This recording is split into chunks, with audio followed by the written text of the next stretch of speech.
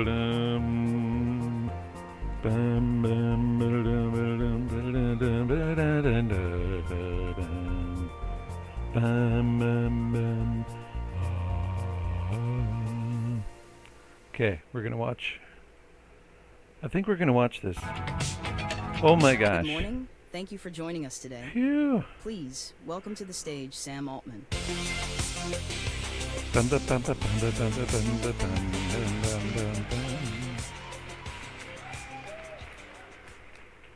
Good morning. Welcome to our first ever OpenAI Dev Day. We're thrilled that you're here, and this energy is awesome. Must have been a pre-show. And welcome to San Francisco. San Francisco has been our home since day one. The city is important to us and to the tech industry in general. We're looking forward to continuing to grow here. So we've got some great stuff to announce today. But first, I'd like to take a minute to talk about some of the stuff that we've done over the past year. About a year ago, November 30th, we shipped ChatGPT as a low-key research preview. And that went pretty well. In March, we followed that up with the launch of GPT-4, still the most capable model out in the world.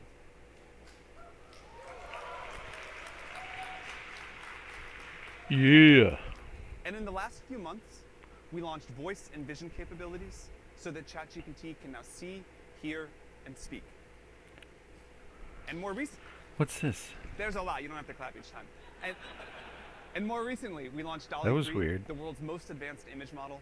You can use it, of course, inside of ChatGPT.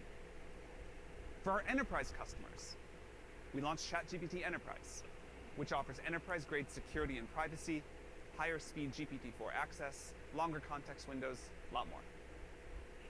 Today, we've got about 2 million developers building on our API for a wide variety of use cases, doing amazing stuff. Over 92% of Fortune 500 companies building on our products. And we have about 100 million weekly active users now on ChatGPT.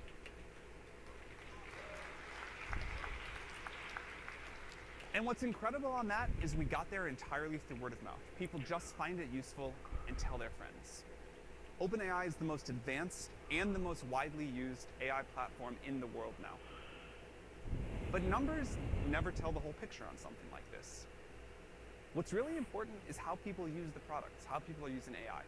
And so I'd like to show you a quick video. I actually wanted to write something to my dad in Tagalog.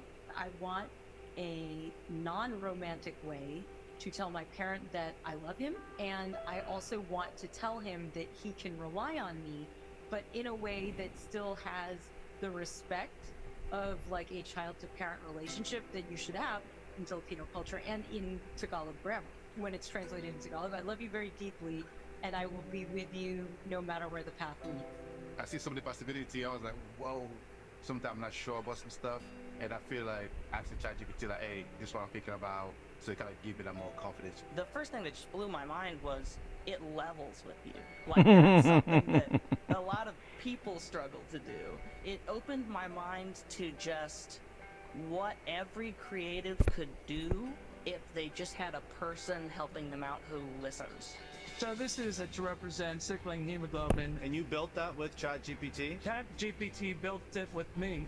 I started using it for daily activities like, hey, here's a picture of my fridge. Can you tell me what I'm missing? Because I'm going grocery shopping and I really need to do recipes that are following my vegan diet. As soon as we got access to the code interpreter, I was like, wow, this thing is awesome. It could build spreadsheets, it could do anything. I discovered Chatty about 3 months ago on my oh, wow. birthday.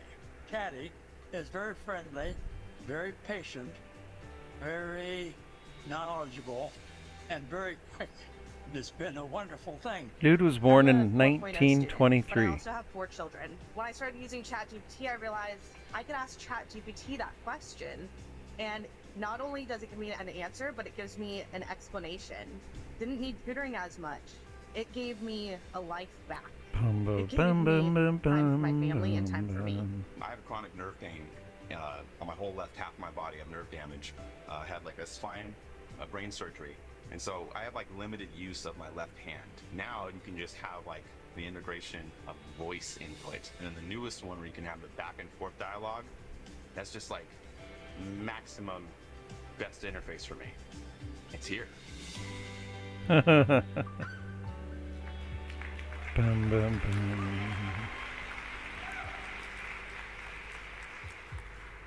So we love hearing the stories of how people are using the technology. It's really why we do all of this. Okay, so now on to the new stuff, and we have got a lot. First, we're going to talk about a bunch of improvements we've made, and then we'll talk about where we're headed next.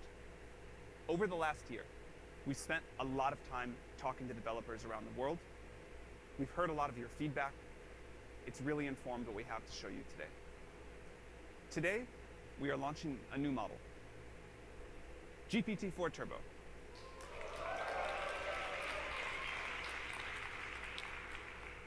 GPT-4 Turbo will address many of the things that you all have asked for.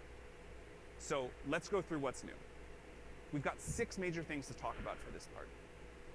Number 1, context length. A lot of people have tasks that require a much longer context length. GPT-4 supported up to 8K, and in some cases up to 32K context length. But we know that isn't enough for many of you and what you want to do. GPT-4 Turbo supports up to 128,000 tokens of context.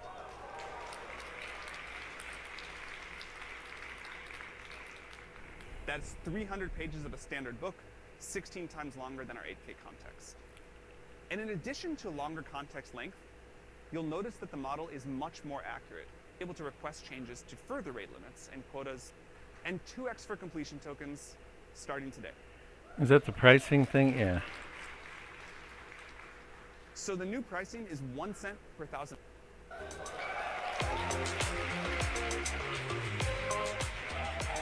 Welcome. Good to see you. Thank you so much. Thank you. Satya, thanks so much for coming here. It's fantastic to be here, and Sam, congrats. I mean, I'm really looking forward to Turbo and everything else that you have coming. It's been just fantastic partnering with you guys. 2 questions. Won't take too much of your time. How is Microsoft thinking about the partnership currently? Look, first, we love you guys. No, look, it's been fantastic for us. In fact, I remember the first time I think you reached out and said, "Hey, do you have some Azure credits?" We've come a long way from there. Thank you for those. Yeah. That was great. You guys have built something magical. I mean, quite frankly, there are 2 things for us when it comes to the partnership. The first is these workloads, and even when I was listening backstage to how you're describing what's coming even, it's just so different and new. I've been in this infrastructure business for 3 decades. No one has ever seen infrastructure like yeah, and the workload, the pattern of the workload, these training jobs are so synchronous and so large and so data parallel. And so the first thing that we have been doing is building in partnership with you the system, all the way from thinking from power to the DC to the rack to the accelerators to the network, and just really the shape of Azure is drastically changed and is changing rapidly in support of these models that you're building. And so our job number 1 is to build the best system so that you can build the best models and then make that all available to developers. And so the other thing is we ourselves are a developer. So we're building products. In fact, my own conviction of this entire generation of foundation models completely changed the first time I saw GitHub Copilot on GPT.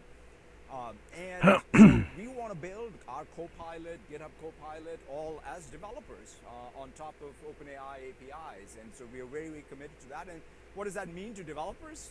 Look, I always think of Microsoft as a platform company, a developer company, and a partner company. And so we want to make, for example, we want to make GitHub available, GitHub Copilot available as the Enterprise Edition available to all the attendees here so that they can try it out. That's awesome. Yeah, we're very excited about that. And you can count on us to build the best infrastructure in Azure with your API support and bring it to all of you, and then even things like the Azure Marketplace. So for developers who are building products out here to get to market rapidly. So that's sort of really our intent. Great. And how do you think about the future? Future of the partnership or future of AI or whatever? Yeah, Anything you want. That's, there are a couple of things for me that I think are going to be very, very key for us, right? One is I just described how the systems that are needed as you aggressively push forward on your roadmap requires us to be on the top of our game, and we intend fully to commit ourselves deeply to making sure you all, as builders of these foundation models, have not only the best systems for training and inference, but the most compute, so that you can keep pushing forward on the frontiers, because I think that that's the way we're going to make progress. The second thing I think both of us care about, in fact, quite frankly, the thing that excited both sides to come together is your mission and our mission. Our mission is to empower every person and every organization on the planet to achieve more. And to me, ultimately, AI is only going to be useful if it truly does empower, right? I mean, I saw the video you played early. I mean, that was fantastic to see hear those voices describe what AI meant for them and what they were able to achieve. So ultimately, it's about being able to get the benefits of AI broadly disseminated to everyone, I think, is going to be the goal for us. And then the last thing is, of course, we're very grounded in the fact that safety matters, and safety is not something that you care about later, but it's something we do shift left on, and we're very, very focused on that with you all. Great. Well, I think we have the best partnership in tech. I'm excited for us to build AGI together. No, I'm really excited. Have a fantastic Thank you very much for coming. Thank you so much. See ya.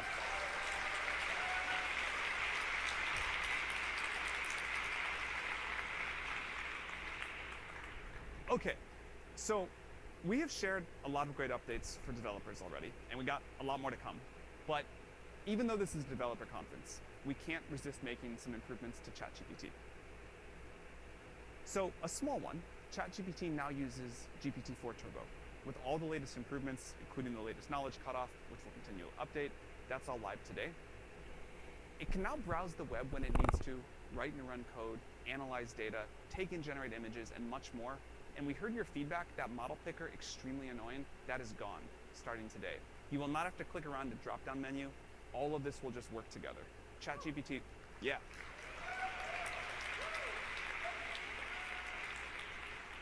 ChatGPT will just know what to use and when you need it. But that's not the main thing. And neither was price, actually, the main developer request. There was one that was even bigger than that. And I want to talk about where we're headed, and the main thing we're here to talk about today. So we believe that if you give people better tools, they will do amazing things. We know that people want AI that is smarter, more personal, more customizable, can do more on your behalf. Eventually, you'll just ask the computer for what you need, and it'll do all of these tasks for you. These capabilities are often talked in the AI field about as agents. The upsides of this are going to be tremendous.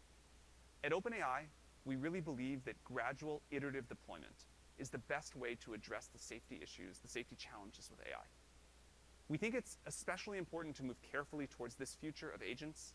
It's going to require a lot of technical work and a lot of thoughtful consideration by society. So today, we're taking our first small step that moves us towards this future. We're thrilled to introduce GPTs. GPTs are tailored versions of ChatGPT for a specific purpose. You can build a GPT, a customized version of ChatGPT for almost anything, with instructions, expanded knowledge, and actions, and then you can publish it for others to use. And because they combine instructions, expanded knowledge, and actions, they can be more helpful to you. They can work better in many contexts, and they can give you better control. They'll make it easier for you to accomplish all sorts of tasks or just have more fun, and you'll be able to use them right within ChatGPT. You can, in effect, program a GPT with language just by talking to it. It's easy to customize the behavior so that it fits what you want. This makes building them very accessible, and it gives agency to everyone. So, we're going to show you what GPTs are, how to use them, how to build them, and then we're going to talk about how they'll be distributed and discovered. And then after that, for developers, we're going to show you how to build these agent-like experiences into your own apps. So first, let's look at a few examples. Our partners at code.org are working hard to expand computer science in schools. They've got a curriculum that is used by tens of millions of students worldwide. Code.org crafted Lesson Planner GPT to help teachers provide a more engaging experience for middle schoolers. If a teacher asks it to explain for loops in a creative way, it does just that. In this case, it'll do it in terms of a video game character, repeatedly picking up coins. Super easy to understand for an 8th grader. As you can see, this GPT brings together Code.org's extensive curriculum and expertise and lets teachers adapt it to their needs quickly and easily. Next, Canva has built a GPT that lets you start designing by describing what you want in natural language. If you say, make a poster for a Dev Day reception this evening, and you give it some details, it'll generate a few options to start with by hitting Canva's APIs. Now this concept may be familiar to some of you. We've evolved our plugins to be custom actions for GPTs.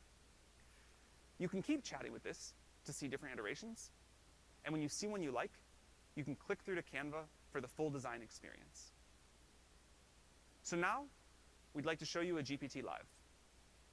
Zapier has built a GPT that lets you perform actions across 6,000 applications to unlock all kinds of integration possibilities. I'd like to introduce Jessica, one of our solutions architects, who is going to drive this demo. Welcome, Jessica. Thank you, Sam. Thank you all. Thank you all for being here. My name is Jessica Shea. I work with partners and customers to bring their product to life. And today, I can't wait to show you how hard we've been working on this. So let's get started. So to start, where your GPT will live is on this upper left corner. I'm going to start with clicking on the Zapier AI actions. And on the right-hand side, you can see that's my calendar for today. So it's quite a day. I've already used this before, so it's actually already connected to my calendar. To start, I can ask, what's on my schedule for today? We build GPTs with security in mind. So before it performs any action or share data, it will ask for your permission. So right here, I'm going to say aloud. So GPT is designed to take in your instructions, make the decision on which capability to call to perform that action, and then execute that for you. So you can see right here, it's already connected to my calendar. It pulls into my information, and then I've also prompted it to identify conflicts on my calendar. So you can see right here, it actually was able to identify that. So it looks like I have something coming up. So what if I want to let Sam know that I have to leave early? So right here I say, let Sam know I gotta go, chasing GPUs. So with that, I'm gonna swap to my conversation with Sam, and then I'm gonna say, yes, please run that. Sam, did you get that? I did. Awesome.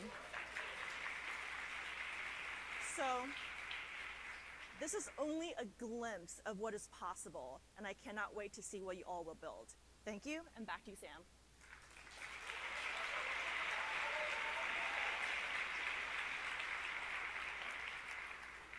Thank you, Jessica. So those are 3 great examples. In addition to these, there are many more kinds of GPTs that people are creating, and many, many more that will be created soon.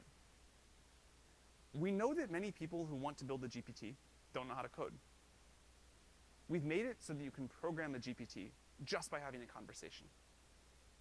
We believe that natural language is going to be a big part of how people use computers in the future, and we think this is an interesting early example. So I'd like to show you how to build one.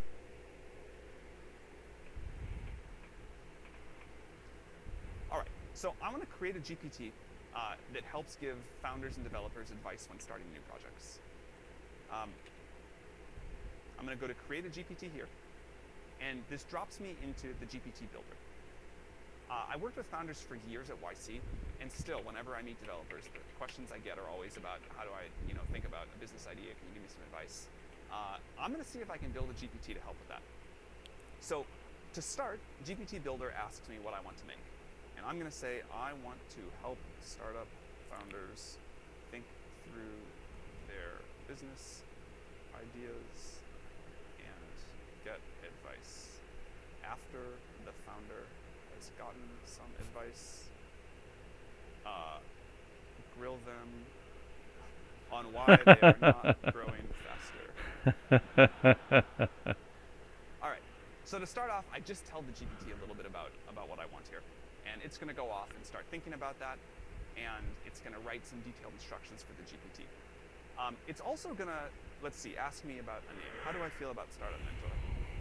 That's fine. That's good. So if I didn't like the name, of course I could call it something else, but it's going to try to have this conversation with me and start there. And you can see here on the right in the preview mode that it's already starting to fill out the GPT, where it says what it does. It has some like ideas of additional questions that I could ask, and you know what? So it just generated a candidate. Of course, I could regenerate that or change it, but I sort of like that. So I will say that's great. And you see now that the GPT is being built out a little bit more as we go. Now, what I want this to do, how it can interact with users, I could talk about style here, but what I'm going to say is I am going to upload transcripts of some lectures about startups I have given. Please give advice based off of those. All right. So Pardon me. It's going to go figure out how to do that. And I would like to show you the configure tab. So you can see some of the things that were built out here as we were going by the builder itself. And you can see that there's capabilities here that I can enable. I could add custom actions. These are all fine to leave. I'm going to upload a file. So here is a lecture that I picked that I gave with some startup advice. And I'm going to add that here. In terms of these questions, this is a dumb one. The rest of those are reasonable and like very much things founders often ask. I'm going to add one more thing to the instructions here, which is be concise and constructive with feedback. All right, so again, if we had more time, I'd show you a bunch of other things, but this is like a decent start. And now we can try it out over on this preview tab. So I will say, what's a common question? What are 3 things to look for? What are 3 things to look for when hiring employees at an early stage startup? Now it's going to look at that document I uploaded. It'll also have, of course, all of the background knowledge of GPT-4. That's pretty good. Those are 3 things that I definitely have said many times. Now we could go on and it would start following the other instructions and grill me on why I'm not growing faster. But in the interest of time, I'm going to skip that. I'm going to publish this only to me for now. I can work on it later. I can add more content. I can add a few actions that Nice. would be useful, and then I can share it publicly. So that's what it looks like to create a GPT. Thank you.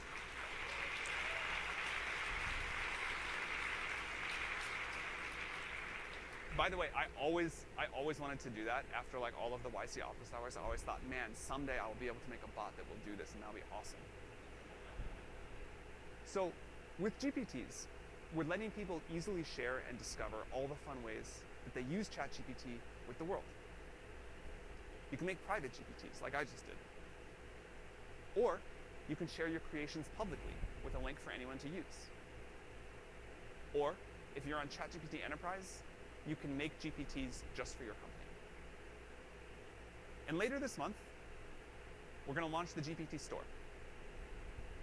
You can list a GPT. Thank you. I appreciate that.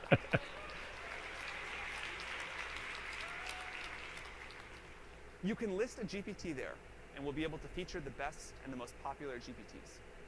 Of course, we'll make sure that GPTs in the store follow our policies before they're accessible. Revenue sharing is important to us. We're going to pay people who build the most useful and the most used GPTs a portion of our revenue. We're excited to foster a vibrant ecosystem with the GPT store. Just from what we've been building ourselves over the weekend, we're confident there's going to be a lot of great stuff. We're excited to share more information soon. So those are GPTs, and we can't wait to see what you'll build. But this is a developer conference, and the coolest thing about this is that we're bringing the same concept to the API.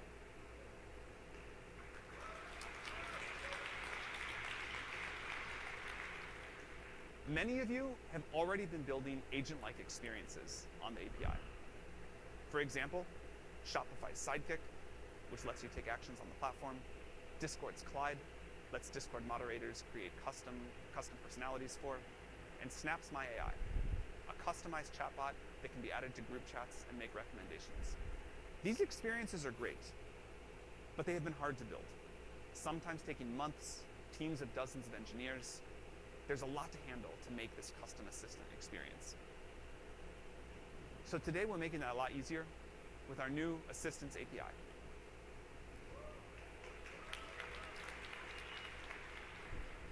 The Assistants API includes persistent threads, so they don't have to figure out how to deal with long conversation history, built-in retrieval, code interpreter, a working Python interpreter in a sandbox environment, and of course, the improved function calling that we talked about earlier.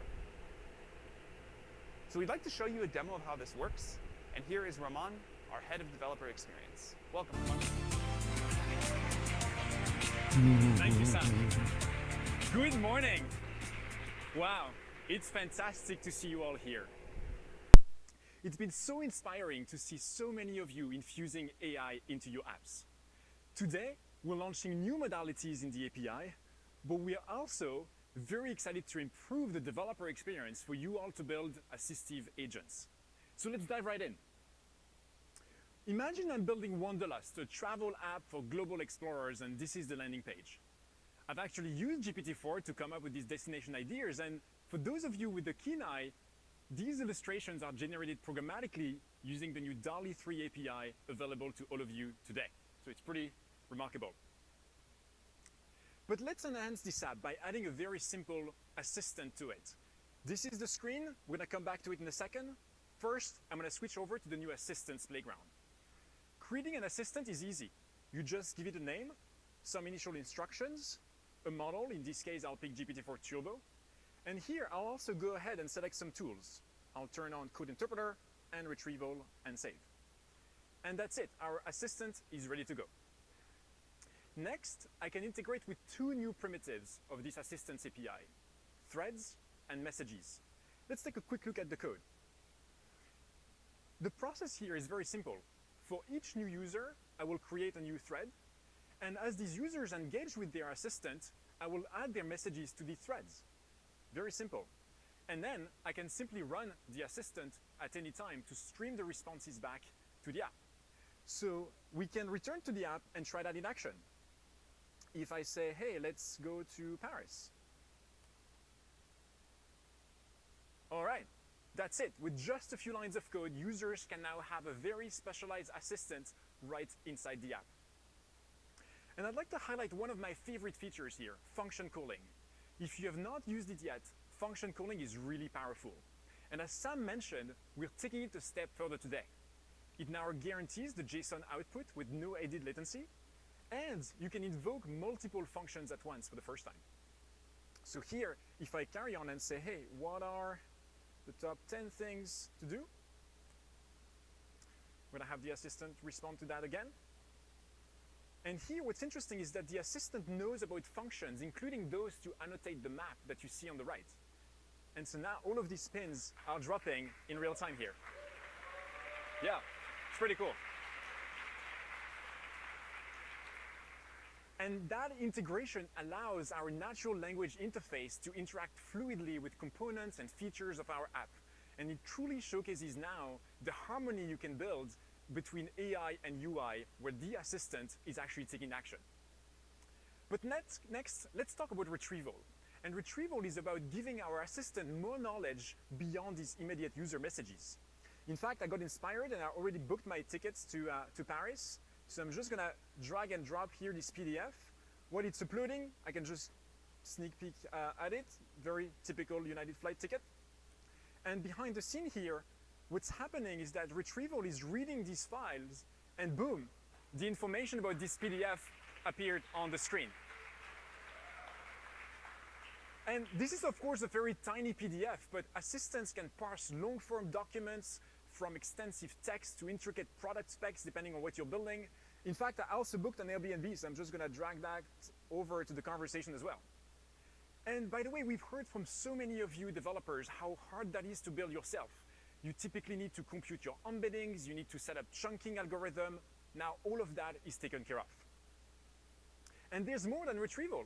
With every API call, you usually need to resend the entire conversation history, which means, setting up a key value store. That means like handling the context window, serializing messages, and so forth. That complexity now completely goes away with this new stateful API. But just because OpenAI is managing this API does not mean it's a black box. In fact, you can see the steps that the tools are taking right inside your developer dashboard. So here, if I go ahead and click on threads, this is the thread I believe we're currently working on. And see, like, these are all the steps, including the functions being called with the right parameters and the PDFs I've just uploaded. But let's move on to a new capability that many of you have been requesting for a while. Code Interpreter is now available today in the API as well. That gives the AI the ability to write and execute code on the fly, but even generate files. So let's see that in action. If I say here, hey, we'll be 4 friends staying at this Airbnb, what's my share of it plus my flights? All right. Now here, what's happening is that Code Interpreter noticed that it should write some code to answer this query. So now it's computing, the number of days in Paris, number of friends. It's also doing some exchange rate calculation behind the scene to get this answer for us. Not the most complex math, but you get the picture. Imagine you're building a very complex finance app that's crunching countless numbers, plotting charts. So really any task that you'd normally tackle with code, then Code Interpreter will work great for you. All right, I think my trip to Paris is sorted. So to recap here, we've just seen how you can quickly create an assistant that manages state for your user conversations, leverages external tools like knowledge and retrieval and Code Interpreter, and finally invokes your own functions to make things happen. But there's one more thing I wanted to show you to kind of really open up the possibilities using function calling combined with our new modalities that we're launching today. While working on Dev Day, I built a small custom assistant that knows everything about this event. But instead of having a chat interface while running around all day today, I thought, why not use voice instead? So let's bring my phone up on screen here so you can see it on the right. Awesome. So on the right, you can see a very simple Swift app that takes microphone input. And on the left, I'm actually going to bring up my terminal log so you can see what's happening behind the scenes. So let's give it a shot. Hey there, I'm on the keynote stage right now. Can you greet our attendees here at Dev Day? Hey everyone, welcome to Dev Day. It's awesome to have you all here. Let's make it an incredible day.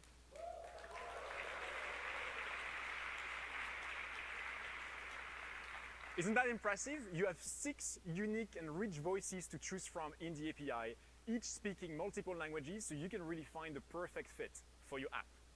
And on my laptop here on the left, you can see the logs of what's happening behind the scenes too. So I'm using Whisper to convert the voice inputs into text, an assistant with GPT-4 Turbo, and finally the new TTS API to make it speak.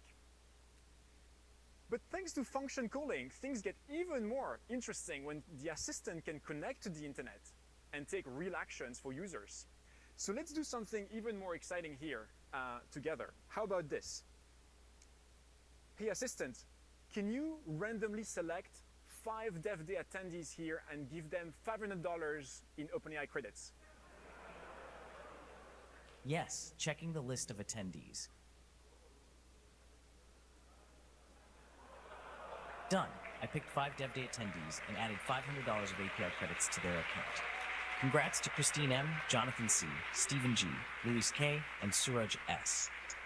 All right, if you recognize yourself, awesome, congrats. And that's it, a quick overview today of the new Assistants API combined with some of the new tools and modalities that we launched. All starting with the simplicity of a rich text or voice conversation for your end users. We really can't wait to see what you build, and congrats to our lucky winners. Actually, you know what? You're all part of this amazing OpenAI community here, so I'm just gonna talk to my assistant one last time before I step off the stage. Hey assistant, can you actually give everyone here in the audience $500 in OpenAI credits? Sounds great. Let me go through everyone.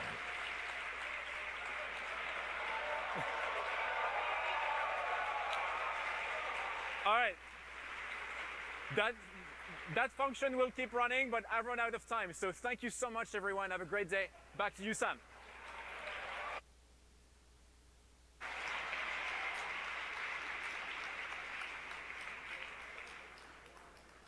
Pretty cool, huh? All right, so that Assistance API goes into beta today, and we are super excited to see what you all do with it. Anybody can enable it. Over time, GPTs and assistants, our precursors to agents, are going to be able to do much, much more. They'll gradually be able to plan and to perform more complex actions on your behalf. As I mentioned before, we really believe in the importance of gradual, iterative deployment. We believe it's important for people to start building with and using these agents now to get a feel for what the world is going to be like as they become more capable. And as we've always done, we'll continue to update our systems based off of your feedback. So we're super excited that we got to share all of this with you today. We introduced GPTs, custom versions of ChatGPT that combine instructions, extended knowledge, and actions. We launched the Assistance API to make it easier to build assistive experiences with your own apps. These are our first steps towards AI agents, and we'll be increasing their capabilities over time. We introduced a new GPT-4 Turbo model that delivers improved function calling, knowledge, lowered pricing, new modalities, and more. And we're deepening our partnership with Microsoft. In closing, I wanted to take a minute to thank the team that creates all of this. OpenAI has got remarkable talent density, but still, it takes a huge amount of hard work and coordination to make all of this happen. I truly believe that I've got the best colleagues in the world. I feel incredibly grateful to get to work with them. We do all of this because we believe that AI is going to be a technological and societal revolution. It will change the world in many ways. Here we go. And we're happy to get to work on something that will empower all of you to build so much for all of us. We talked about earlier how if you give people better tools, they can change the world. We believe that AI will be about individual empowerment and agency at a scale that we've never seen before, and that will elevate humanity to a scale that we've never seen before either. We'll be able to do more, to create more, and to have more. As intelligence gets integrated everywhere, we will all have superpowers on demand. We're excited to see what you all will do with this technology. Now that's a vision. And to discover the new future that we're all going to architect together. We hope that you'll come back next year. What we launched today is going to look very quaint. Excuse me. Oh, espresso. Thank you for all that you do. Espresso. Life.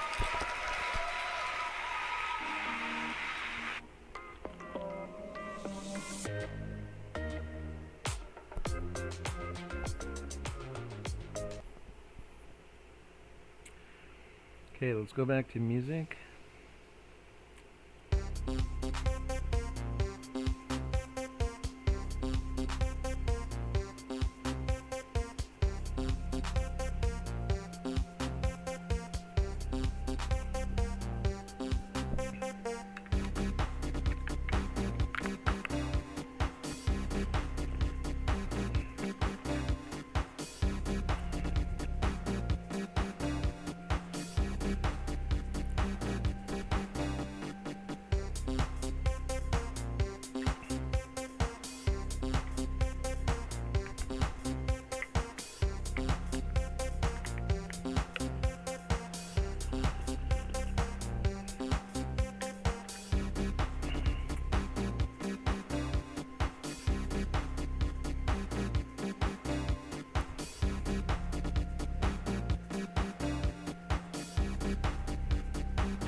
L is the minimum number of digits that these numbers can have, and R is, oh, the number of digits. Oh, okay.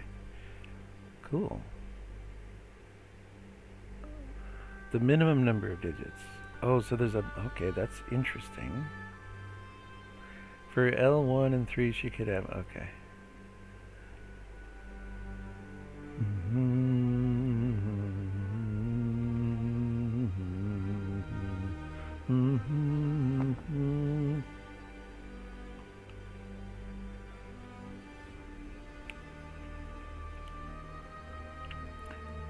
And it's the maximum number of zeros. So 1, 2, 3 times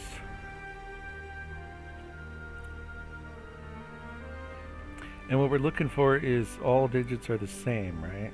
So 1, 2, 3.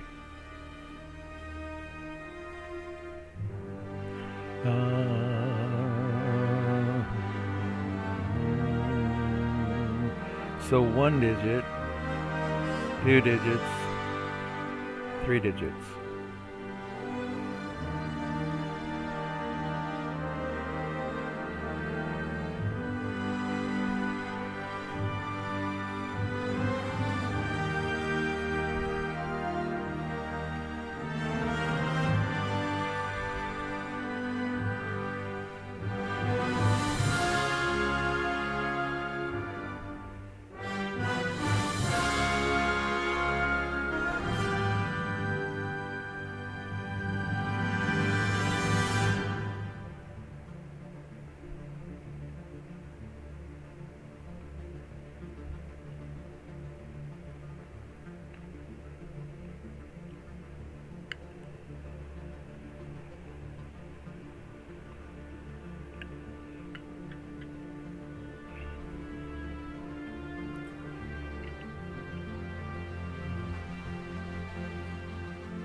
Actually, why isn't just times 9? Because for the 1 digit, it's just 1 through 9. For the 2 digits, it's just 1, 1 through 9, 9. For 3 digits, it's 1, 1, 1 to 9, 9, 9.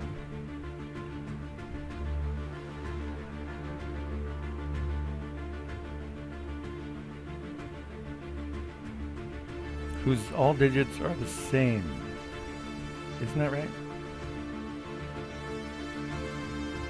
One integer, which is a number of digits, that numbers whose all digits are the same have. So,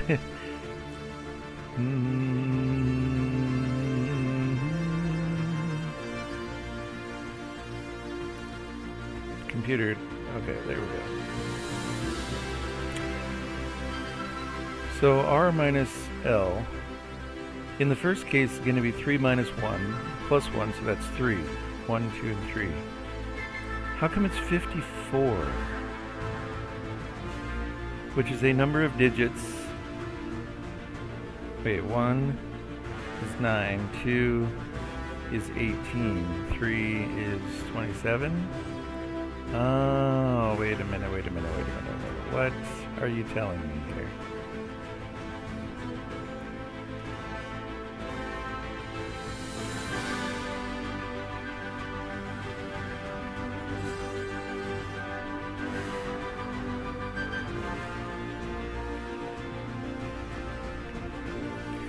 So each time through, we want to go S plus equals I times 9. Right? Because 1 is 9, 2 is 18, 3 is 27. And then really we just want to out S. Is that? Oh, I got it. I got you. He wants to count the digits.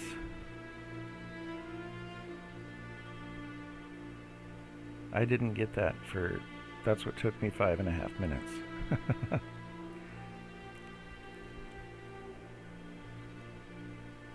Sum I 9 times I for I in range, I input plus 1.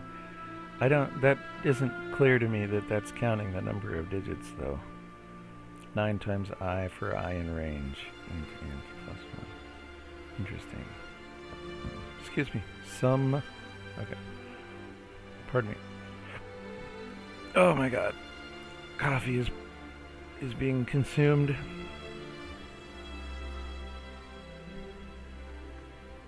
Cookies are baking. Coffee is sipping.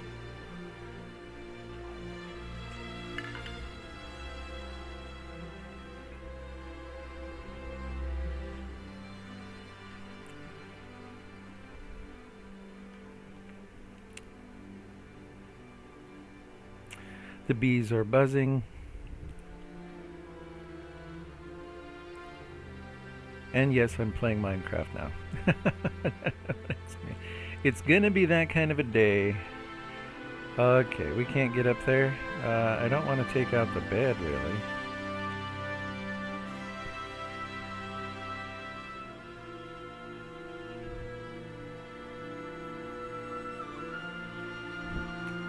Oh.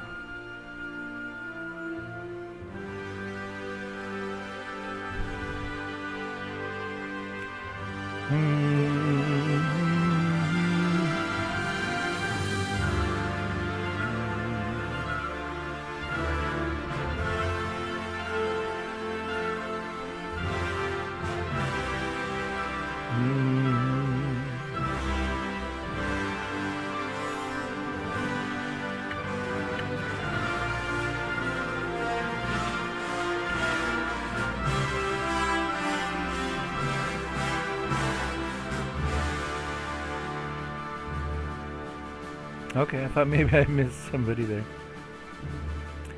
Trying to get motivated is what's happening. As soon as the coffee kicks in, we'll be doing some coding. I promise. Is my microphone? Yeah, okay. And we can turn down this music. That just needs to be background, and I'll just.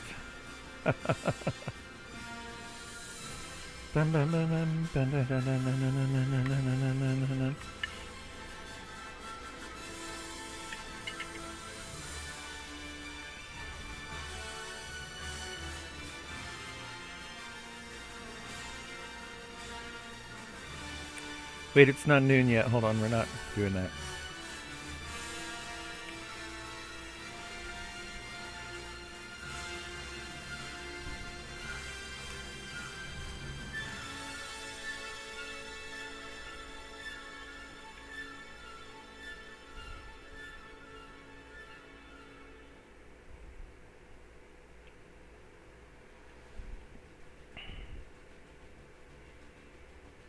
I can tell code is happening in my head right now, so just be patient.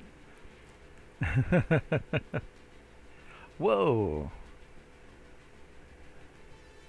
It's kind of bizarre when that happens. Blah. Blah.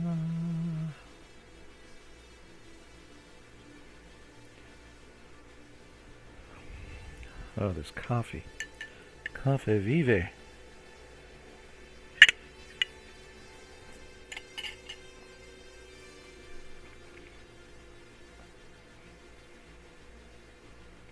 There will be a cookie break soon. Yes, there will.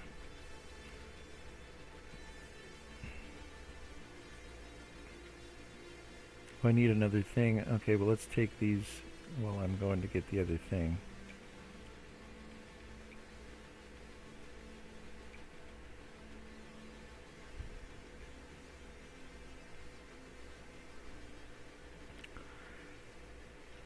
And I guess we have some wheat to collect. Collect. You know, speaking of collect,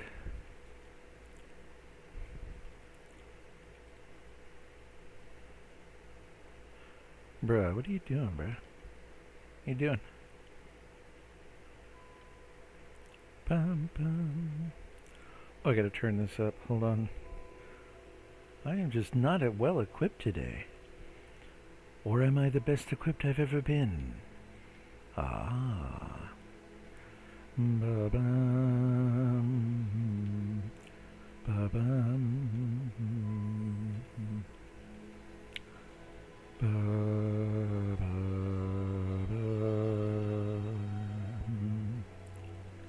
Yes, you'll have to suffer through my humming, singing, whatever.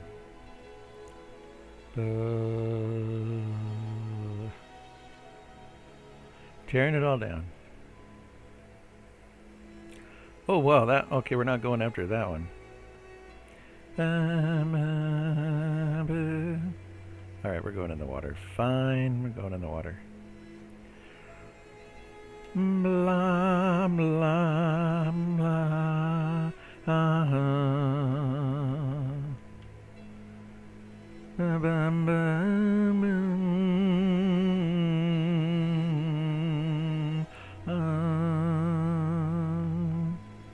Ba-dum, bum,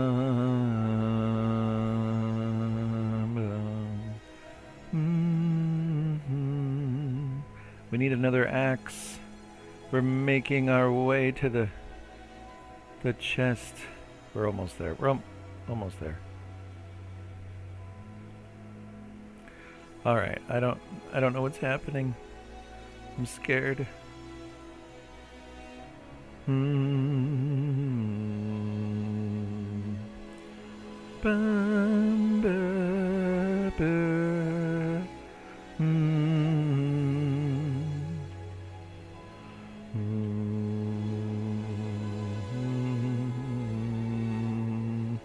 Shouldn't I make like paper or something?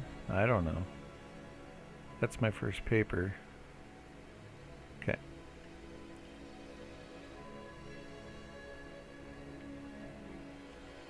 I still don't have melons. I need melons, you know? I need melons. I must melon. Oh. I must melon. Oh, not that. Not that. Don't do it. Okay, now where was that thing?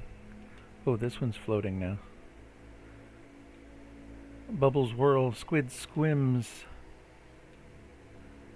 You have surfaced. Welcome to the surface.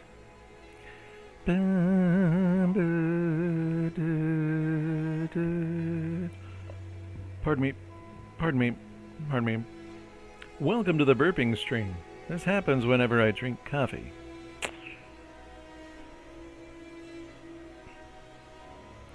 Pardon, melon. Pardon, melon. Okay, here. That was a weird sound. Did that come through the microphone? I don't know. I never know. I don't know. Okay, some of this stuff is from like roofs and things, and it's just like a poisonous potato. Potato? There's that good coffee energy. 22, 3, 4. Multiple of 8. There we go.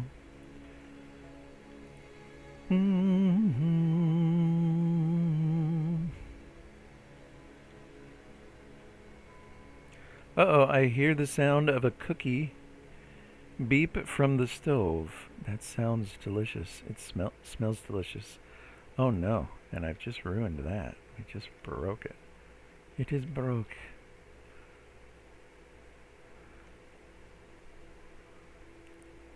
I shall go to the stove to remove the cookie. Remove the cookie? Is this where this other one came from? Oh, okay. Alright, I must rescue the finished and completed cookie.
That's good enough for me.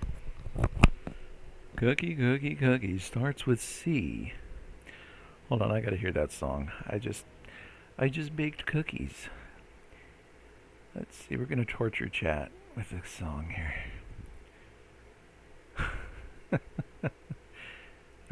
Alright, C is for cookie.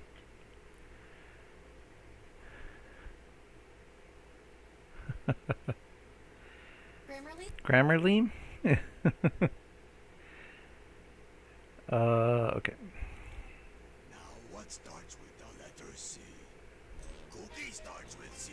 Yes, it does. Yes, it does, Cookie Monster. Who cares about the other things? C is for cookie. That's good enough for me. C is for cookie. That's good enough for me. C is for cookie. Good enough for me. Cookie, cookie, cookie starts with C. C is for cookie. That's good enough for me. C is for cookie. That's good enough for me. C is for cookie. That's good enough for me. Cookie starts with C. And you know what? A round cookie with one bite out of it looks like a C. A round donut with one bite out of it also looks like a C. But it is not as good as a cookie. Oh, the moon sometimes looks like a C, but you can't eat that. C is for cookie. Good enough for me. C is for cookie. Good enough for me. C is for cookie. It's good enough for me. Cookie, cookie, cookie starts with C.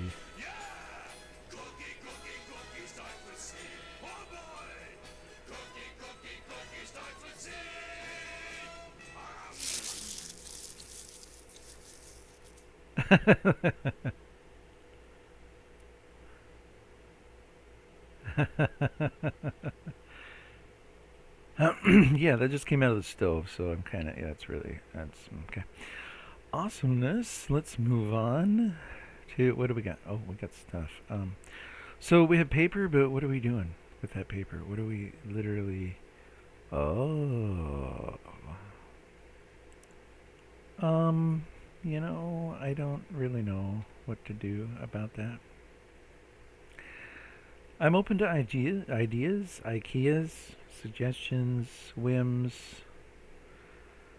We need the composter soon. Soon? Oh.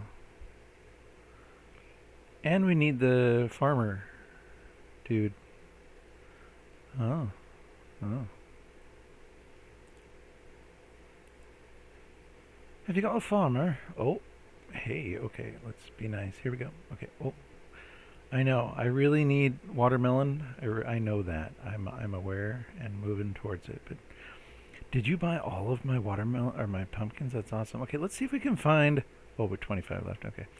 Let's see if we can find perhaps some watermelon, I guess. I don't know. I don't really know. What are you guys all doing? What are you doing? I did use up one of the things. Let's get another one for next time. And then let's go down to the chest. I know I'm being super, like, whatever. I guess, oh, stuff over there. Oh. Oh, wait, what happened to the music? Play the music. Keep going. Pardon me. So I guess I'm doing a little Minecraft stream, but it's okay, right? Everybody likes Minecraft, kind of. It's hardcore Minecraft. So it's an ultra challenge. Do we have potatoes for the piggies? For the piggies, come here. Oh, you got 4 of you now? Wait, don't be pushed back. Don't be shoved aside. Don't do it. Eventually, I'll let you all free. Just kidding. I won't do that. I totally won't. Okay. Oh, there's a cow. There's another cow. Dude, come here for just a second. You know what? Come here. You're going nuts. You're going crazy. I recognize that. Okay, follow me. Okay, so let's find the other cow. You guys can do it through the fence. Okay, you can get together through the fence, right? There you go. Does the baby come on the inside or the outside? In the inside the fence. It's so cool. That's so cool.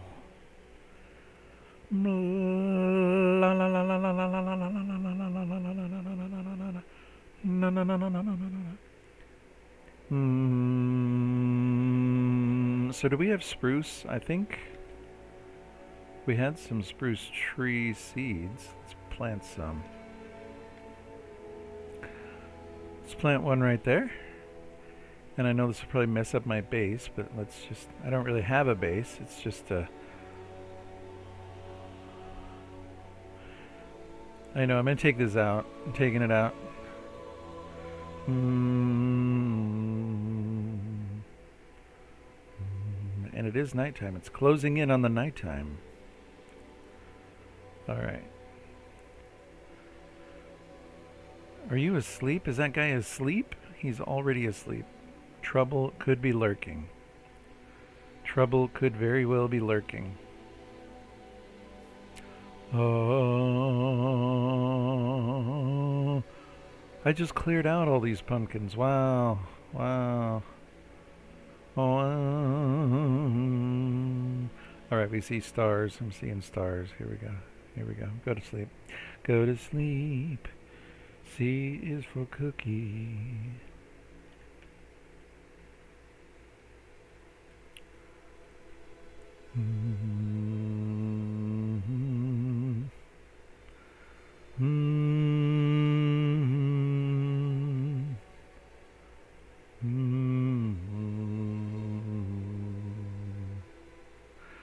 So I'm really kind of wondering about compiling shaders. You know, when you compile shaders, it's done at runtime. It's not done at compile time. Yes, I said that right. Compiling shaders is done at runtime. It's pretty cool. It's done by the graphics card. It must be done by the graphics card. Is it done by the graphics card? I don't know. That's a good question for ChatGPT. What am I looking for? Shears. Because I see honeycomb honey. There's a bee buzzing. Okay, okay, okay. Okay, they're both inside the house. Both inside this... It still is kind of a house, but where's the... There's that. Did I get the other one? I guess I did. I don't know. What's happening? I don't know. I'm on the rooftop now. Okay, I'm on the rooftop now. What are you guys doing? I'm on the rooftop now. Bum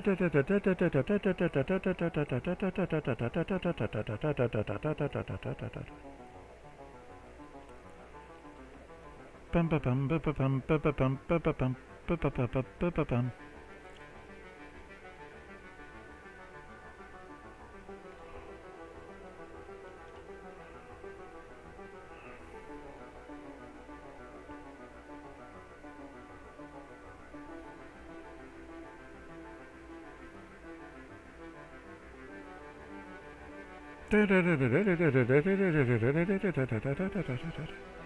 Bum bum bum. Can this go in the composter?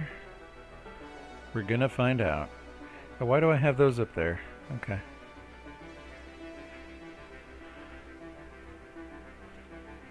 Okay.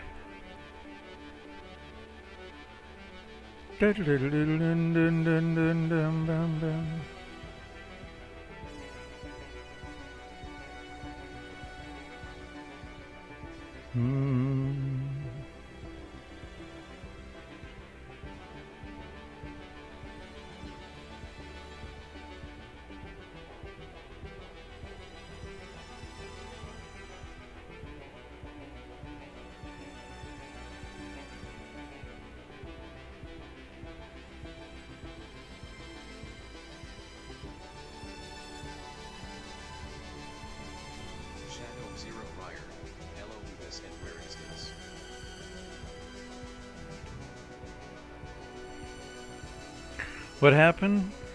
Hello, who this and where is this? I am no one and I'm nowhere. How are you? welcome. Welcome. Willkommen.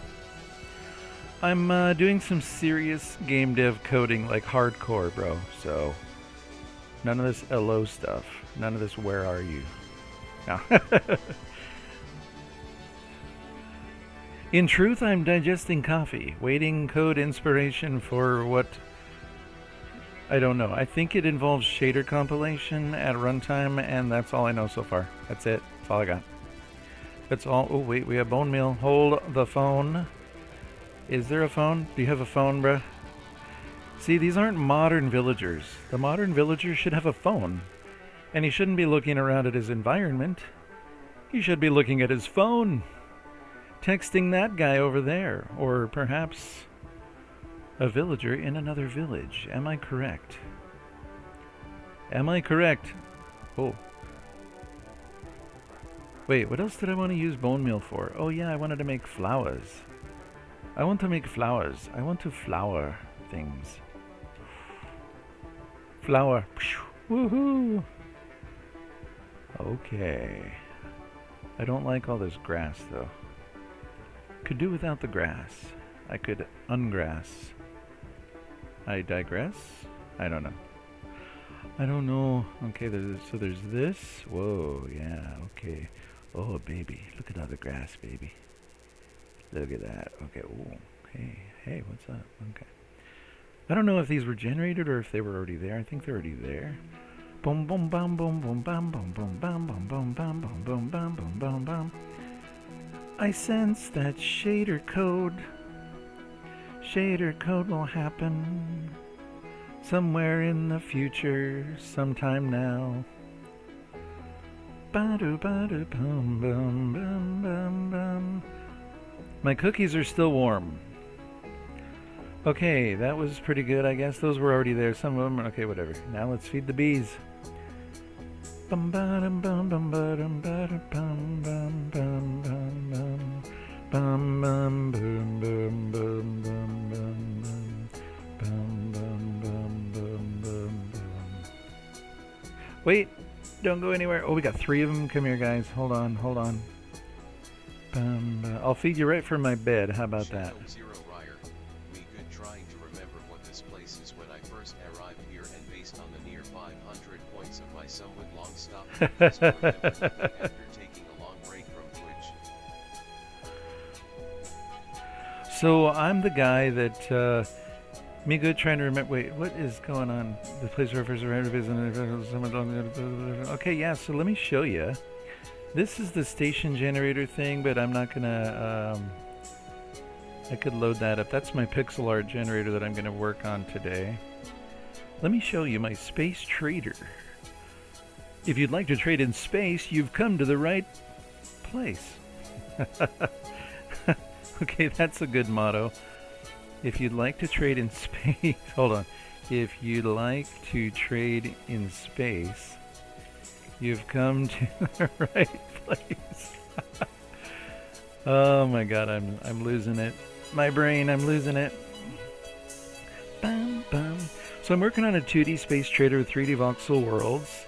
I've been learning OpenGL for 6 years, and I've been a game dev for a year and a half, solo indie game dev, trying to make my first game, trying to make it in this crazy game world. This is the title screen. It's a shader. This is 1 point as the background. All the rest is shader code, so all the points and stars and everything. So you can tell why I'm excited about shader code. This is 1 point. It's a fractal, not a fractal, it's a prime number texture thing. These are all points, either textured or drawn with shader code. And then this is what I'm collecting up here. Credits are trickling in as the time passes. And then these are the minerals, although they're asteroids. I just don't have any juicy animation. And then this is the planets. I added an animation. Prepare yourself. We're falling. Okay. So that was it. And then these are the planets here that you land on. And I added recently a jetpack, so you can go up and fly around.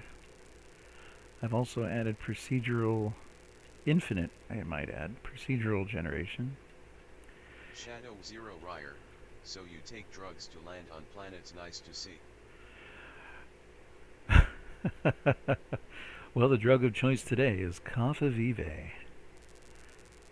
But that's a great idea, dude. That's a great idea. Like you pick out a mushroom or something.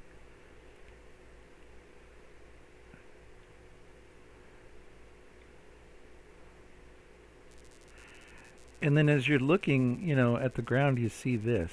So you're definitely high on something. You can go straight up. Shadow Zero Ryer. Enter the microverse. And I'm just experimenting with where things go and what I'm doing here. So this is why some of these things are random. And why it looks kind of crazy. And each level has a different color. That's why the colors are the way they are. Oh, the music's still going. Good. I was wondering if I'd have to quit. And each planet that you land on, like if I fly to another planet here, it's got a different color. Ah. Oh, that was weird. Did you see that? When I landed, it was like weird. So each planet has a different color palette. I've got a little inventory screen. You can craft stuff. So these are your items. These are the recipes down here. And it's kind of clunky with the space because I just worked on the space and made it so that everything's readable and enclosed it with little boxes and stuff. But I want to work on that. I want to get it better. I want to make it better because I don't like some of these. I'd like them to be closer together, but I had to accommodate the... I'm a noob. I'm a complete noob, so... I should be an experienced game dev, but I'm not. I am an experienced programmer, but only within the context of hobby programming. Where are we going? Oh, here we go. So I picked up the Stardust Magnet, so now I can pick up these things too. And then we need some more... Let's grab some more ice.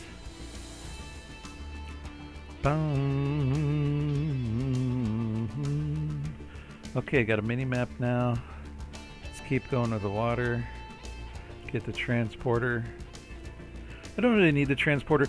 At one time I had this set up so that you couldn't beam down to the planets like I just did without having the transporter. So that's why I have the transporter in here. But for now I'm just like, it's kind of like creative mode until I figure out the game mechanics and all that fun stuff.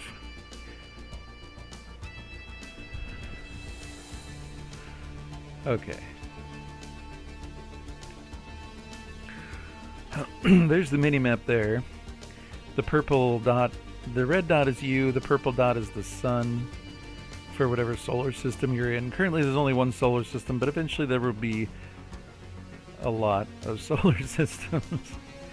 And yeah, so let's get some more minerals. There we go. Let's get some more stardust.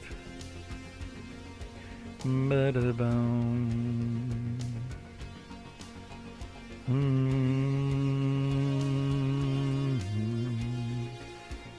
boom, boom. Let's beam down to here. Oh, yeah, I have a trading station. I'm still working on this, but this is going to be like a structure, and then on the walls or in the middle or something, you'll have like an interface to approach, and then it'll be similar to this where you can trade. There'll be trades available. I used to have trades available from some of the commands, like in chat. Like when you start, enter the microverse, held a message for bullying, whatever, allow. If Zero Ryer, if you knew what does it make a dyslexic person who has been learning C++ coding for half a year? Another noob. So welcome, Shadow Warrior. Let's go commands here. Programmer Jeff, commands. Does it not work? Add permitted term, you noob. That's funny. So did it not say use commands to see the... It didn't say that? Did it not connect? Oh, did it not? It didn't connect? Oh, I think I know why. Okay, hold on. I gotta fix stuff. And it's gotta be stuff that I can't let anybody see. Sorry. My voice went weird there. Okay, so where's the thing here for this? Twitch chat client, right here. Let's open this up. Because it's really, where is the thing here? Twitch stuff. Oh, that's right, it's the text file. Hold on. Holophone, Twitch stuff. It's been a while since I've edited that. I just changed my Twitch name from programmer _ Jeff_ back to programmer _ Jeff, no underscore. So that's why it's not connecting to Twitch chat and why the commands aren't working. And where's the thing here? Twitch stuff. There it is. Ah, finally. Finalmente. Okay, let's take it out. Save it, copy it, do it, whatever. Okay. I can be visible again. Swoosh. Okay, so now we can go back in and we can do this. Programmer Jeff. Game has started. Time. Commands to show the list of commands. There you go.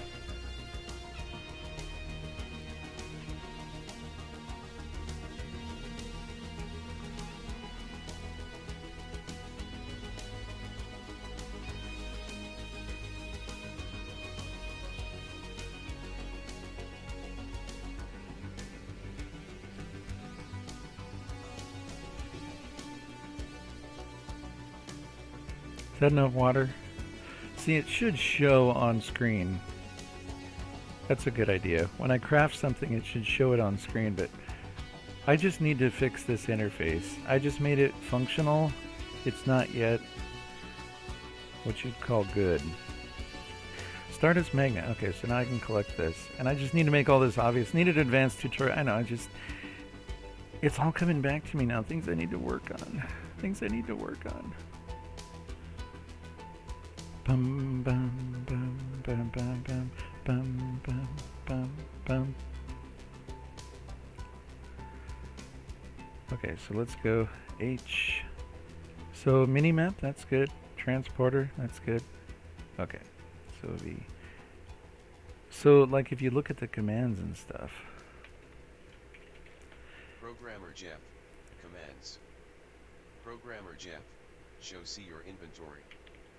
Programmer Jeff. Craft to craft an item. Bum bum bum. Programmer Jeff. Gamble all war. Gamble to gamble. Programmer Jeff. Trade hashtag player 1 for to trade with streamer. Programmer Jeff. Offers to view your trade offers received. Programmer Jeff. Accept a trade from any player. It used to be better when I was first starting out. To show this list. Programmer Jeff. Show. Programmer Jeff. Programmer _ Jeff has credits. 10 ice. 10 minerals. 10. Bum bum bum bum bum bum bum bum bum bum.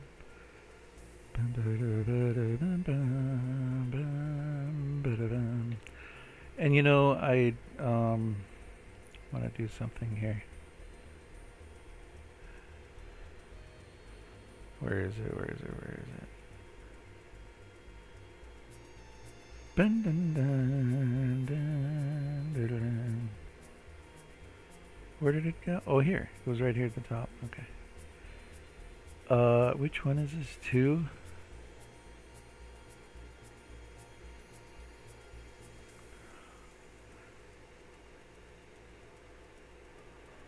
Here we go. If username filtered is not equal to programmer Jeff, there we go. I don't think we need that extra space, right? Anymore. Let's try that. So I have to go into here now, TTS, and refresh. Okay. Silence. Perfect. Okay. So now I can do whatever I want in the game, and it'll be silenced. That's good. All right.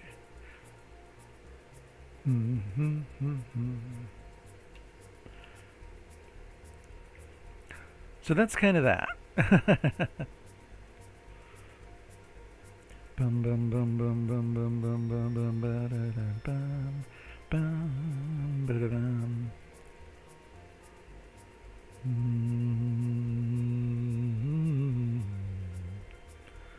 What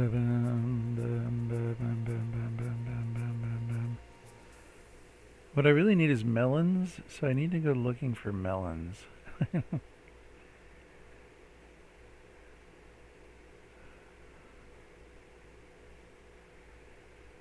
Do I have a boat? Let's go. Let's go make.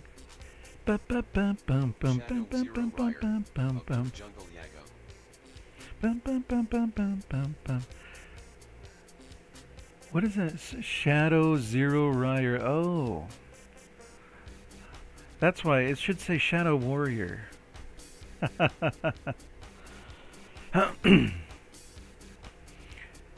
Yes, let us find a jungle. I know there's a swamp over there somewhere. Found one the other day. But it's... Wait, do I...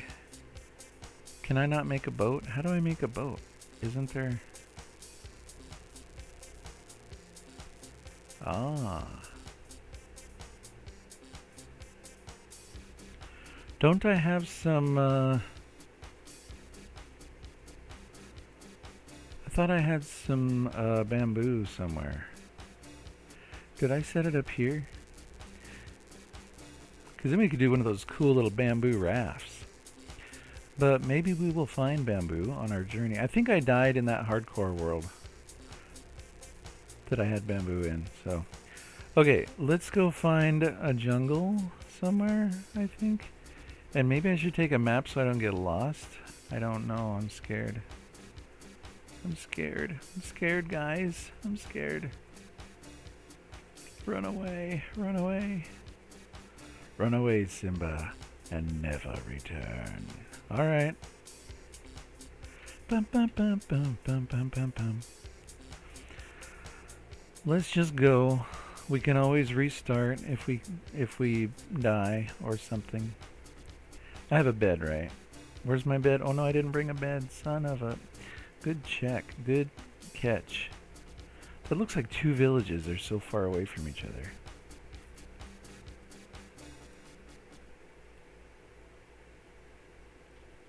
I need a bed. I need a bed. A sleeping bag. Something. You know what? Do I want to go that way? I think I want to go that way. Because this way might be fine. Let's just go. Let's just go. We'll go and come back. What time is it? It's almost nighttime. I'm dead. I'm gonna die. That's it. So the shader code, okay, so we just need to get a text box. And then what we need to do is put in a new function into the shader that the user defines. And then this is where I spawned. I think this is where I spawned, because this tree is still breaking down. That's so bizarre.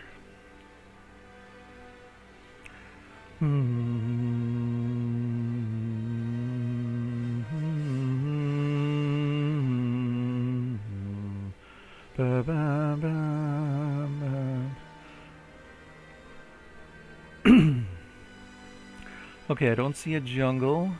I suck at Minecraft, by the way. I really, really suck at Minecraft, so...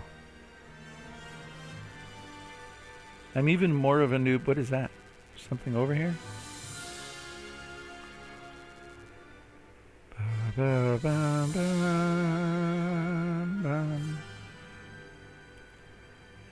This is the way... This is the way to the swamp, from whence I visited before. See, there's a swamp. I thought it was a jungle, that's why I came over this way, but it wasn't a jungle, it was a swamp. And what's over here? Stuff. More trees. Oh.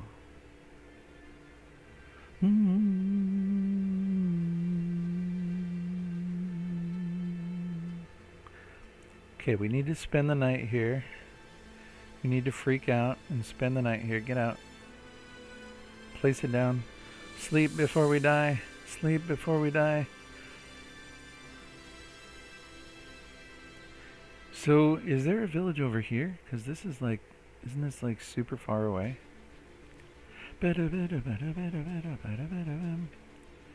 Isn't this like super far away? Hold on. It's raining now. What if I find another village? Then I'll be completely lost. Oops. Completely lost.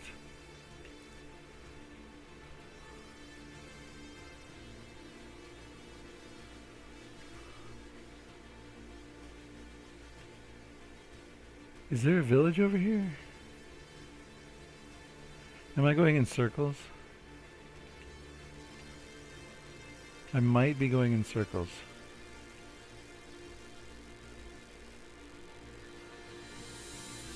Whoa!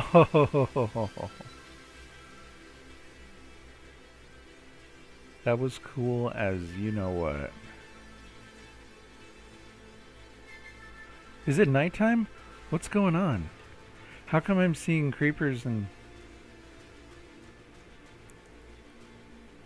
little Gumby guys?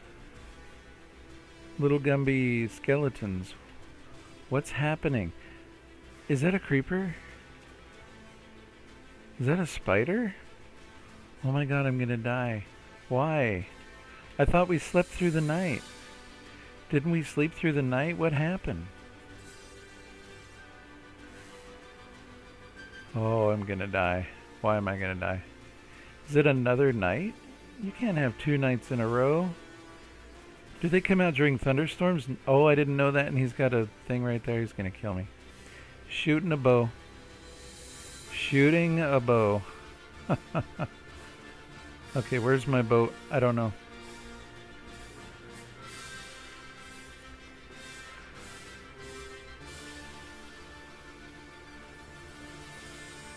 Where's the boat? I just had a boat. Is it over there? I have to pass by that guy. Oh. Okay, I'm probably gonna die. I don't know what's going on. Do I have my boat on me? I left it in the... I'm gonna die. I'm gonna die. No, I'm just kidding. Not gonna die. I am a brave warrior. I shall not die. I am a brave Minecraft warrior eating apples.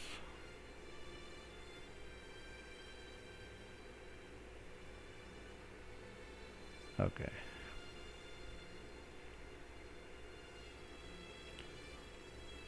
Nonetheless, we shall journey on.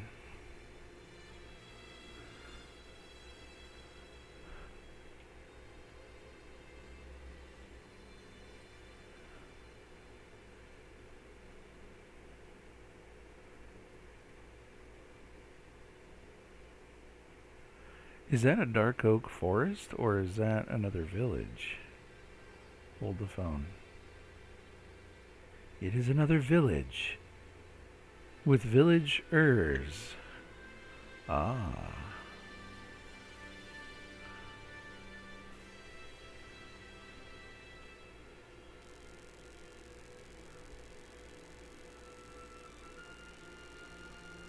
It is another village with villagers. I bring greetings from the other village.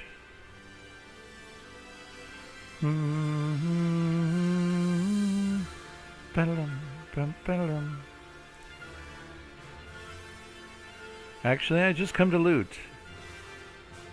And look at your trades, and that is it. And tear down trees that get in the way.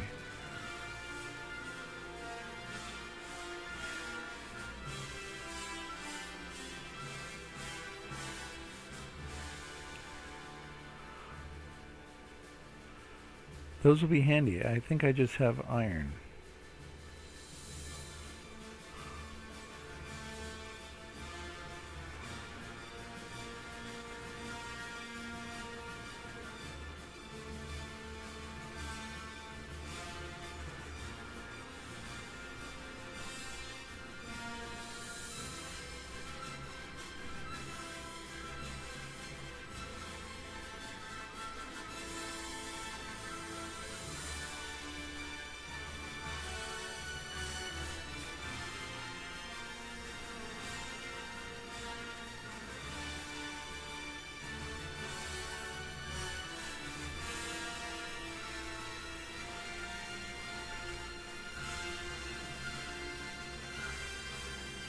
Ba ba ba bum.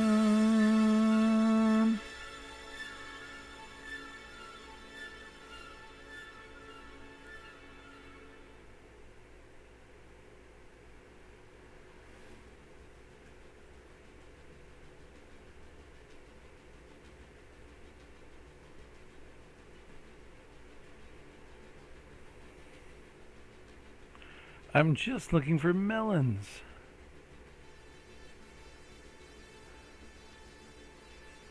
I could really get lost if I go out that way, I bet.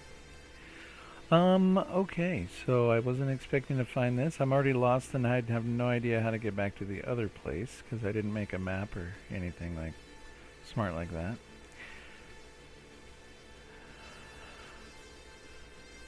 Ba-lum, bum, bum. Oh, I like these guys. I like these guys. I like the mason. We're good. I like the mason.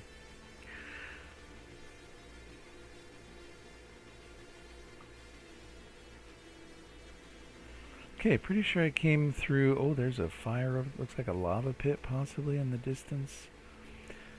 Okay, so I came from this way actually. And my boat should be over here. Okay, so I do know the way back. I can just follow this body of water. Okay.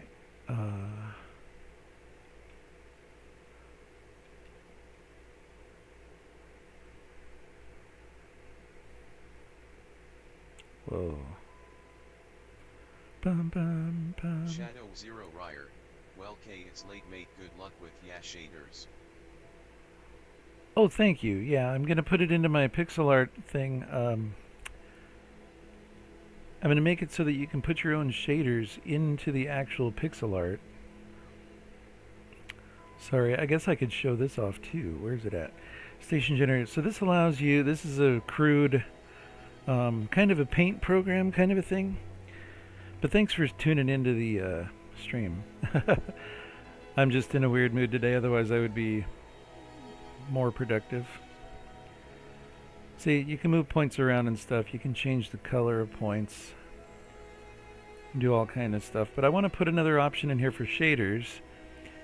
And then... and we need to do that soon here. But very nice to meet you. Thanks.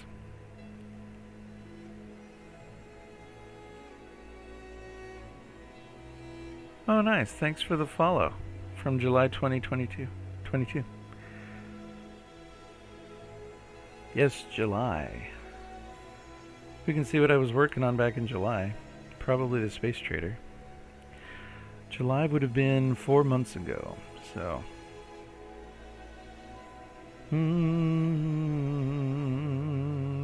Did a lot of Minecraft. You might have come across me playing Minecraft. Kingdom 80s, I still have that game. I haven't really played it. Kind of disappointed, really, but... I was, yeah, doing Chat GPT. What was this? C#, OpenTK. Oh boy, I was way off there. I was just getting started with the chat overlay and all that fun stuff. I see. Okay. That was a while ago. That was a while ago. There's a cat there.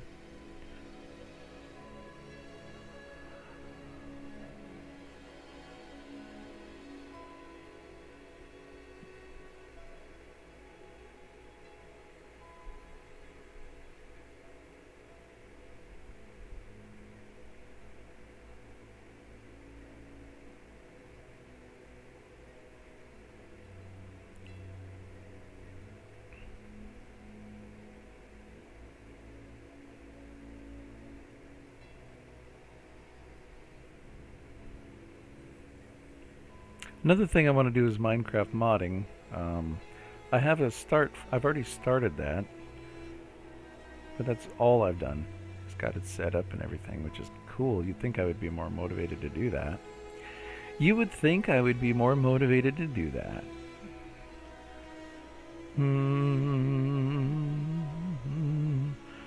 just get another boat and just go crazy here. Let's just go in one direction. But I'll probably get lost. So nice knowing y'all. Nice knowing ya. I could die out here in the open sea. I have no idea where or what or why or who. Is that another village? Village number 3. Nice. Very nice. Let's go say hi. That's cool. This is my 3rd village. I love second breakfast, third village. I love it. Look at that. They got the farm. They got, look at these houses and stuff. They're so cool looking. I don't see these taiga village. This is a taiga village. I don't see these too often. Do they have melons or just, I think they're just pumpkins. They might have melons in here. I think melons, I don't know. A little dude. What is the suit that they're wearing? These things trap people up, I know. Let's see. I don't see any melons. Armor? They got more armor? Okay, that's cool. Really cool, actually. Oh yeah, I remember finding one of these once and I just totally got all fresh armor. It was really cool. Yeah, so they have lots of pumpkins. Lots of fires. What's that? It's a little dock.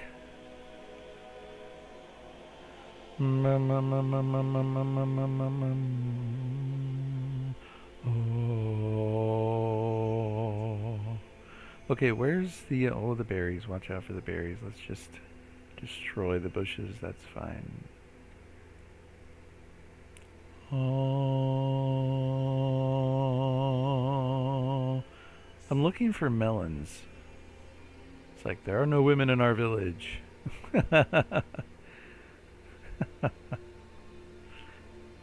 That was funny. Okay, melons? No melons? Okay. We'll just leave the loot there. Blue beds. I'm like, oh. Take the emerald. Okay. Purple bed? Hold up. No. Purple bed. Well, I'm just swapping beds. Not a big deal. I was never there. Oh. More loot. Oh, there's a sign. Okay. I saw the sign. Okay, alright, I'm not going to sing it. Another purple bed. And more loot. Okay. We'll put those in there. I don't want the berries. How about that? I'm anti-looting. I'm unlooting. What? Oh. I'm giving instead of looting. Oh, iron. What the heck? Wasn't expecting that one.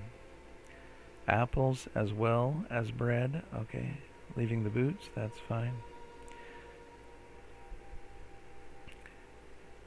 And the berries and the oak. And that. Might as well leave that. And then, okay. Is it getting to be nighttime? Oh. What else? What have we got? Anybody? Another loot box. Alright, and we'll take the bread.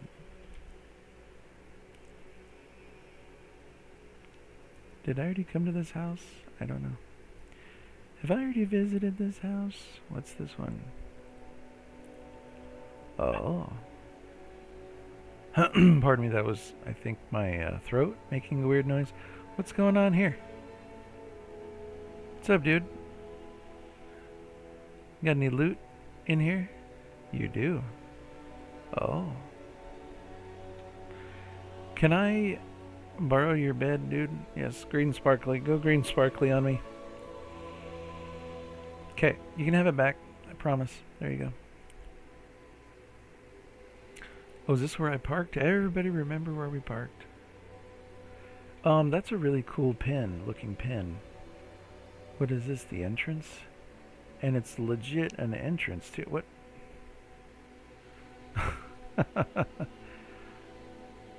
Welcome to our village. It's the dancing cow. Is that? I think that's the name of this village, Dancing Cow. Alright. Ooh, a cartography table. And is there a map in here? No. That's helpful. Okay, cool. Alright. Cool, cool, cool. Oh, boy, there's all kinds of loot here, but nothing useful. Okay. Alright, let's chill out on the dock here for a while. Alright. So let's just see what we do here.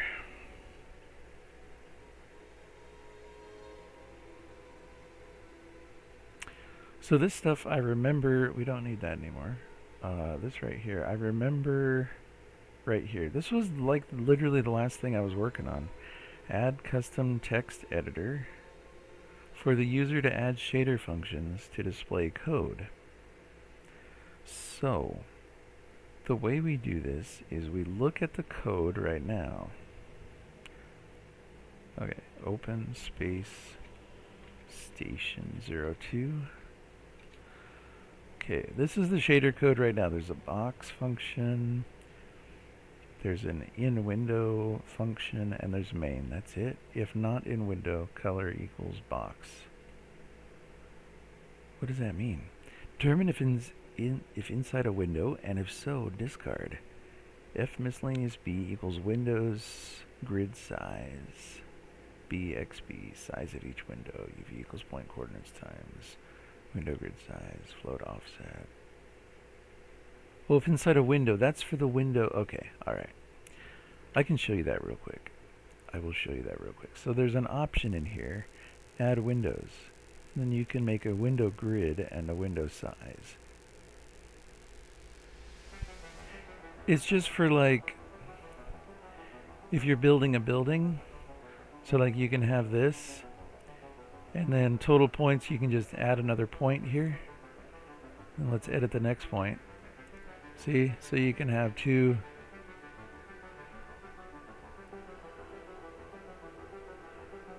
See this one, and then we can just take out the windows for the second one. Hey, how come it didn't take it out?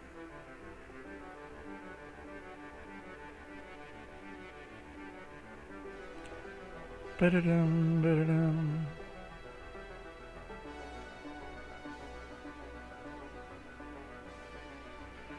Bum.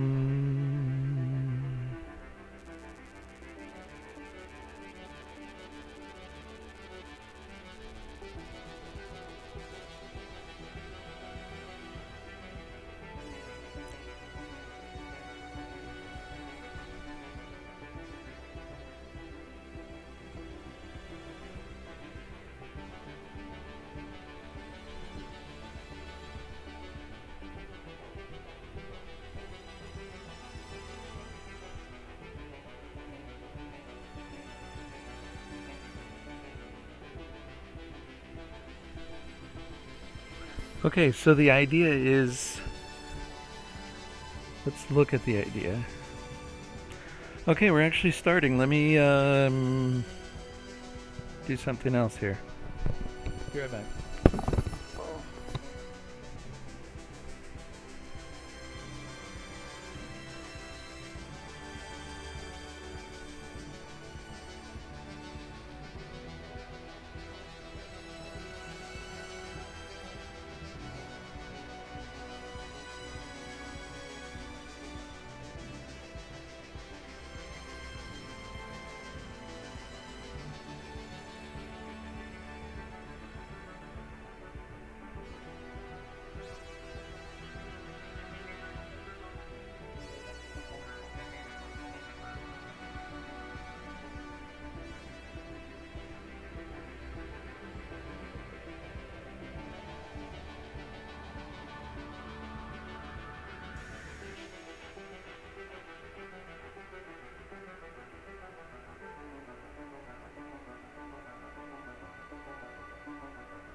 This is the life of a coder, I'm telling you.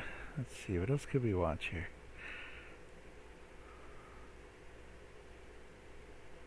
Oh, you know what we need to do?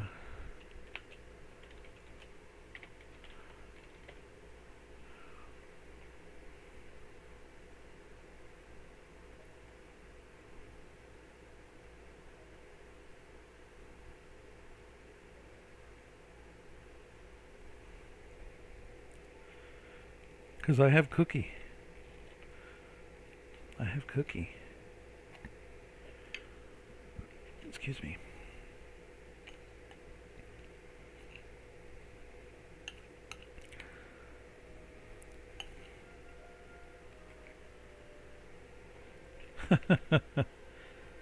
This trailer doesn't do it justice, by the way.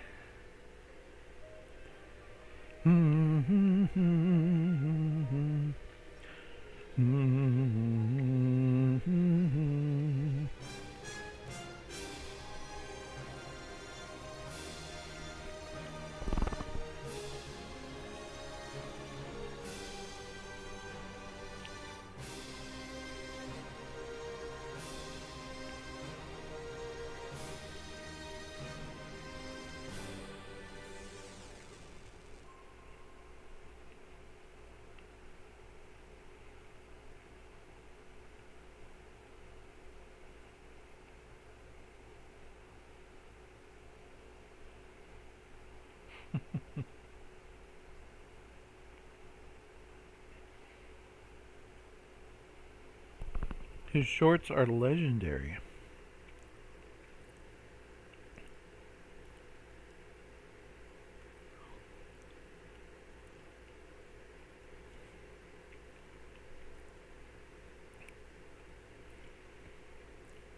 Okay.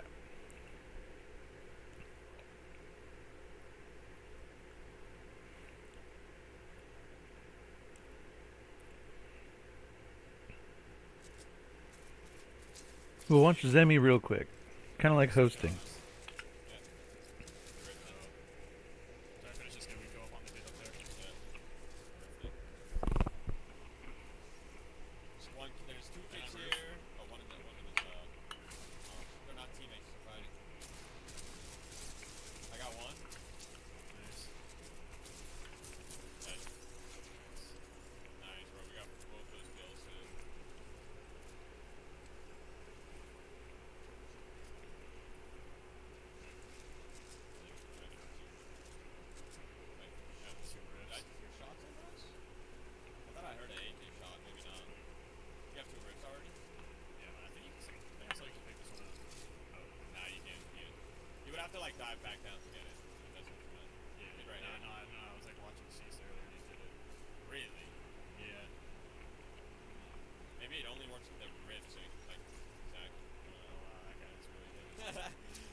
Like those salty is probably rebooted by now, right? Yeah.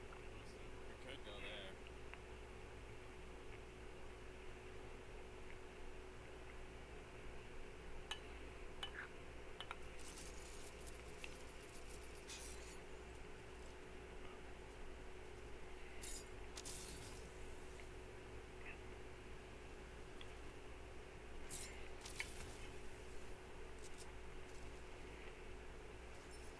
Eastman, thank you so much for the gifted sub, bro. I appreciate you, my man. Jimmy Land, thank you for the prime sub. Welcome to the Cactus Club.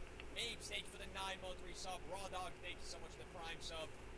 Delicate Horse, thank you so much for the prime for 2 months. Appreciate all the subs and resubs, guys. Thank y'all so much, bro. Thank you, everybody.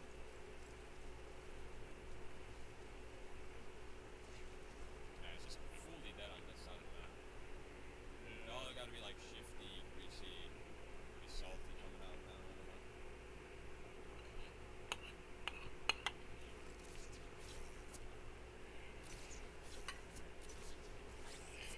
No. Going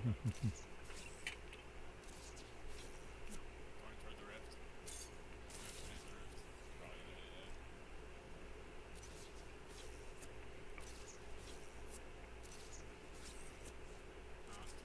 Nice. Is that banana, guys? No. Whole different thing.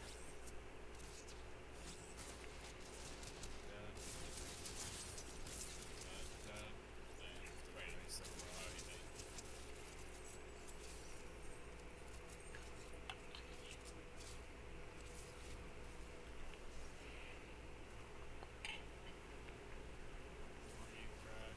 Nice. He's gonna hit the rift again.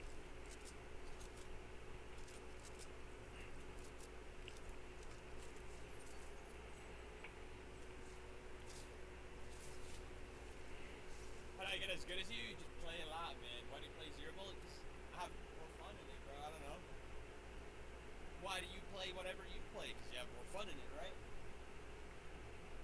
Is the 6-shooter good? I'm not a huge fan of it, to be honest with you. Yo, East One with another gifted sub. Thank you so much, man. I appreciate that. Thank you. Appreciate all the love today, guys. Thank you all so much for the followers as well. We're about to hit 1 million on Twitch. We're like 2,000 followers away.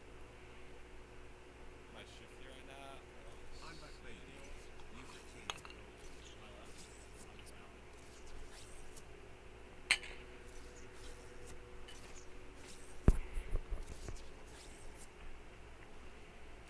Shooting you.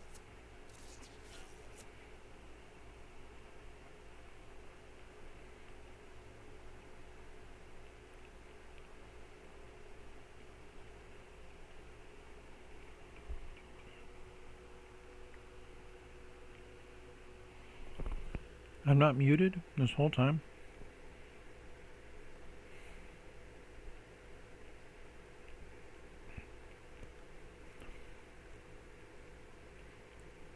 That was weird.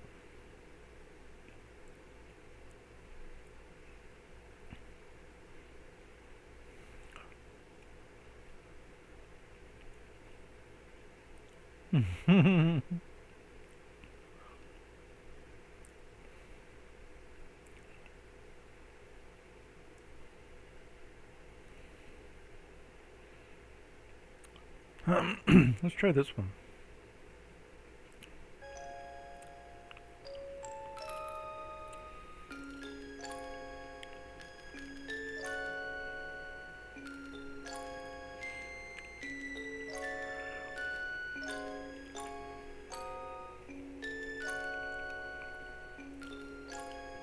Okay, so the idea here, let's actually do this one way and then we'll do it another later.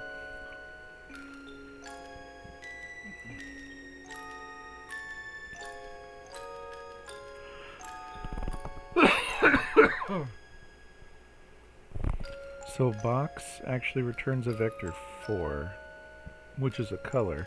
So color equals and then whatever. Okay, so let's go like this.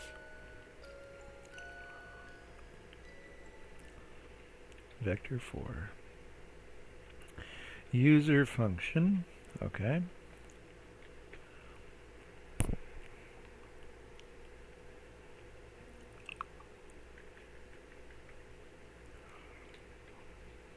And then let's just go like this. Color equals user function.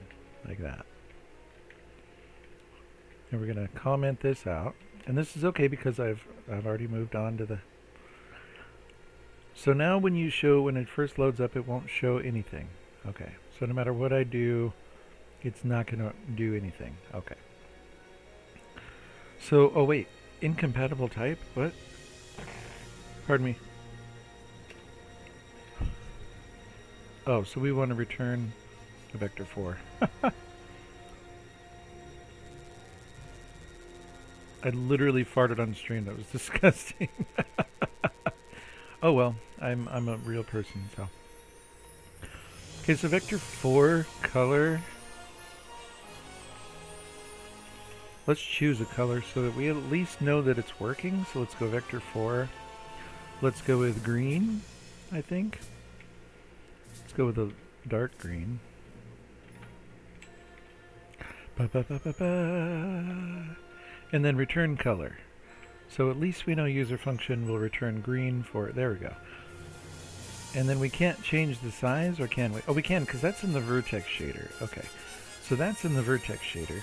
But this won't work. It won't let us do that because that's the shader. Okay. Excuse me. So what we want to do is in here, init ImGUI. Okay, process ssgen clear show GUI. Okay, so init GUI and show GUI. Pardon me. What's the init GUI? Oh, right there. Okay, gotcha. So show GUI is what we want. Bum, ba, ba, bum.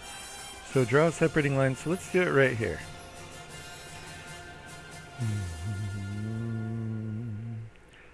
And let's go with ChatGPT. Okay. In C++ with ImGUI, how do I show a text box so a user can type, for example,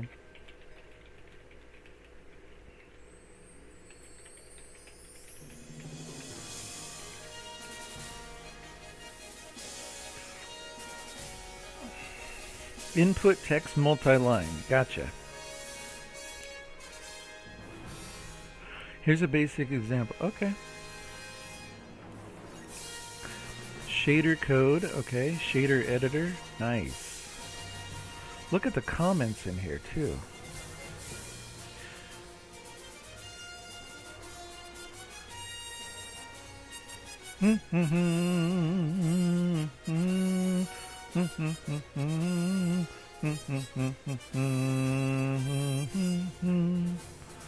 Bum bum bum ba da da dum ba ba da da bum ba da da bum bum bum bum bum.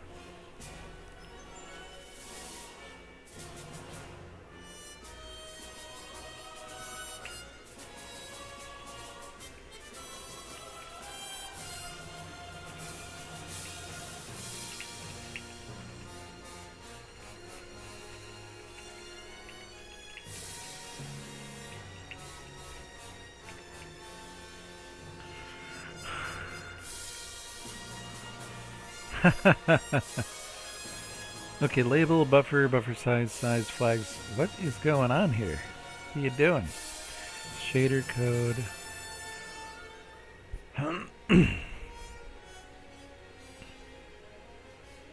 Open a new ImGUI window. Input text multi-line. Shader code, what's that? What's this?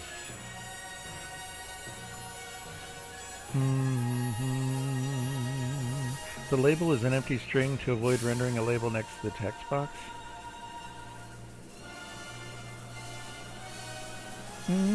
It doesn't look like an empty string, but I got you. And then shader code is an empty.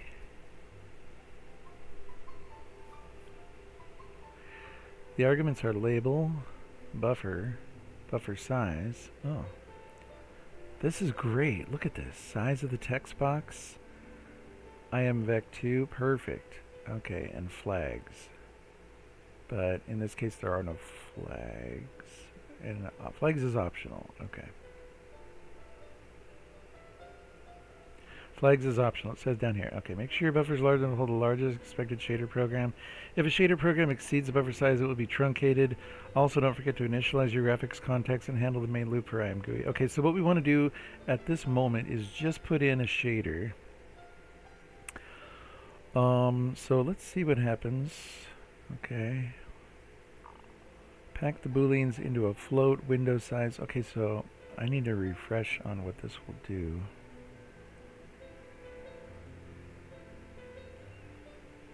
If show instructions there, else there. Okay, so let's go a little bigger. Let's go 200 bigger. Make it taller. Let's look at that first.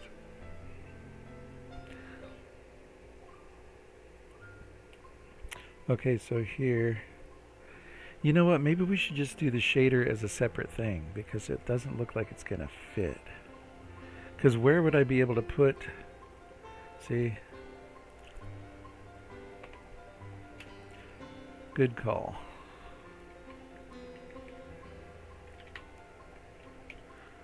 Let's go back to what it was before.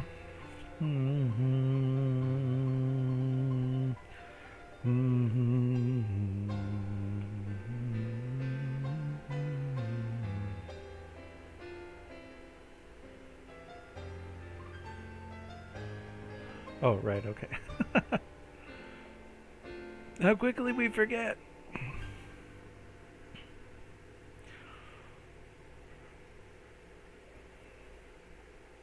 But this will scroll too, so we can put it in here. It's fine, and then we'll just have show instructions at the bottom. So let's just do it, and we'll figure out the aesthetics later, mates. So let's leave it the same size. That'll be fine. That was just me figuring out that I can leave it the same size. Okay, so create a text box with the input text multi-line function. The label's an empty string to avoid rendering a label next to the text box. Whatever. Button compile. Now that's a good one. Add your shader compilation logic here.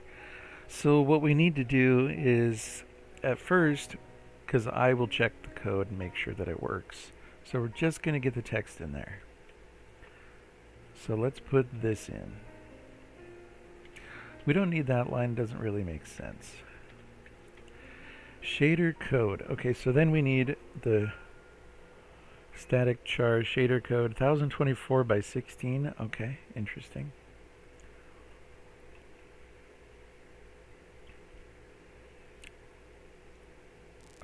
Was there a comment that went with that? Yeah, ensure you have a buffer initialized store the shader code.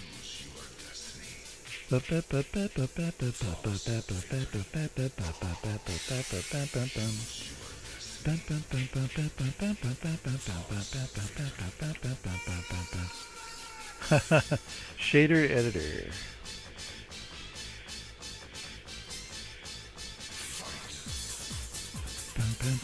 Let's see what that looks like.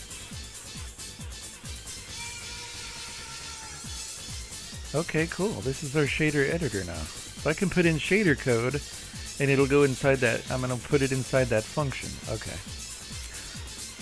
So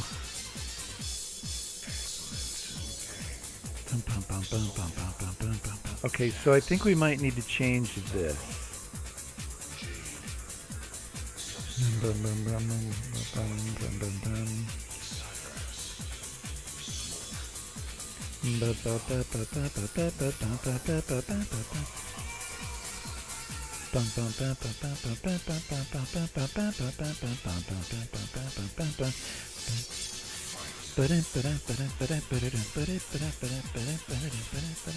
Alright, sorry. Too much sugar.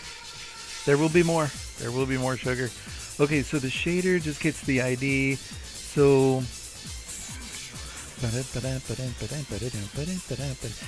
for the okay,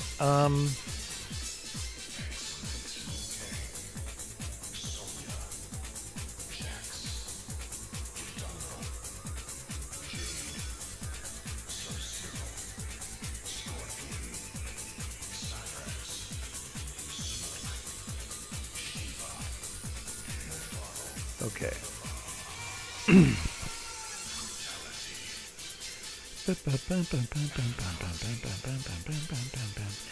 So let's go with vertex code and fragment code. I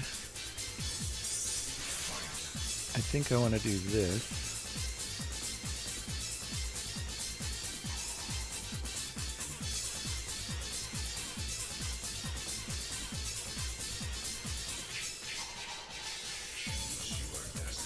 Let's make sure that still works.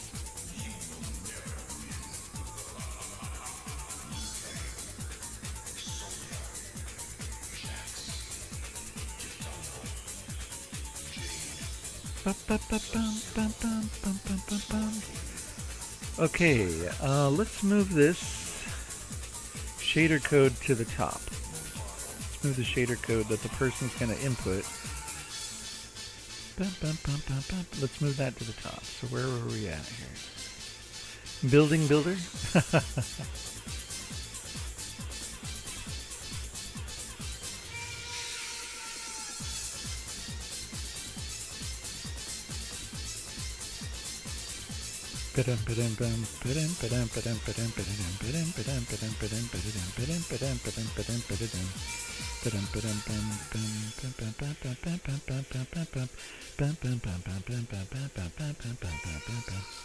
Okay, so the shader editor is now at the top. That's cool. And where's the point size? Okay. So this is just displaying what's in that new function. Perfect. Which is right here, and there's nothing except for this. Okay. So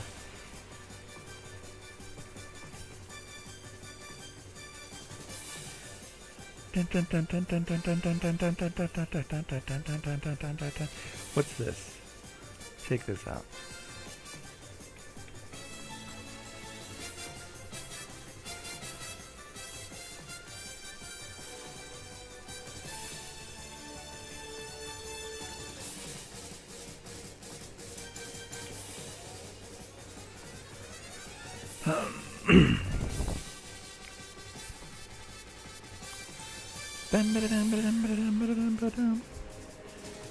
Okay, and there are variables. The user will be able to use those 3 vec4s. Eventually we'll have a time variable and all this going on. It's going to be very similar to Shader Toy, so. But let's do this. Let's do this.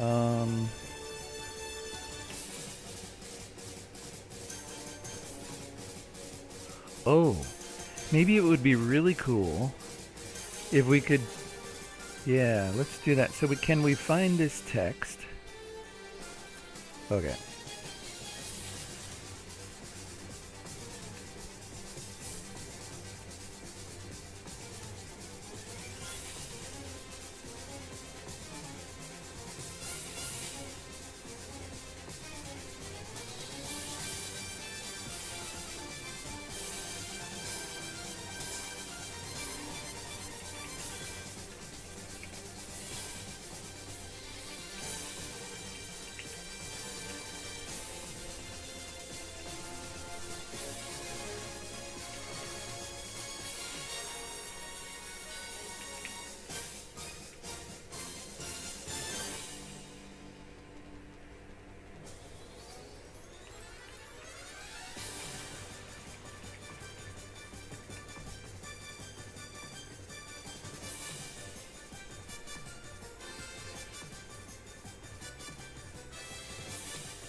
Okay, let's see what ChatGPT says about that.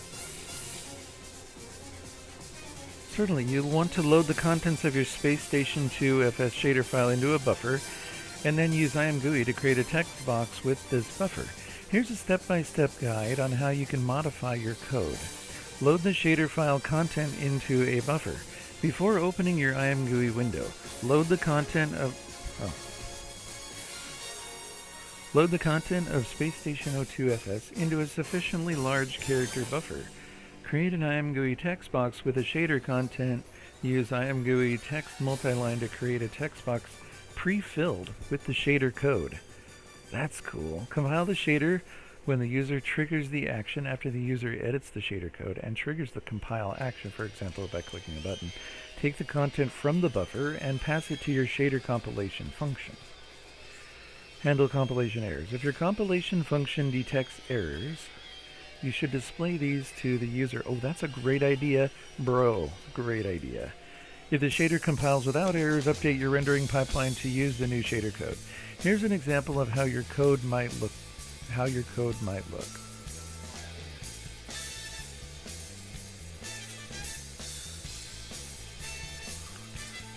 Okay, I'll be right back.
Okay, coffee is ready for the next round.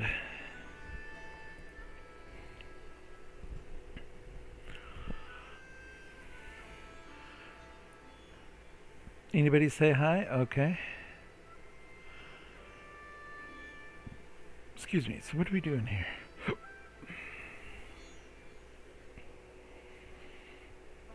Load shader code. Okay, whatever. Excuse me, shader code pushback ensure null termination.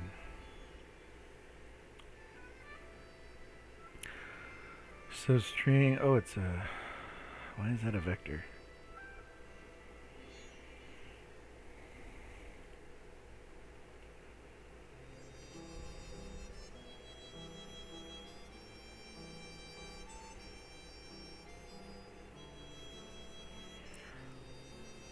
Oh, I see. So the thing we want in here too, okay, so this is fine. Let's just,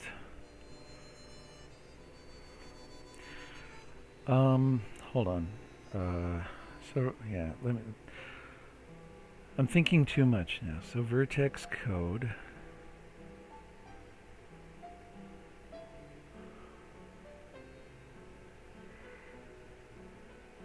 String stream. Right. Oh, vertex code dot C string. Okay.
Oh, okay. So it gets put into there as a string.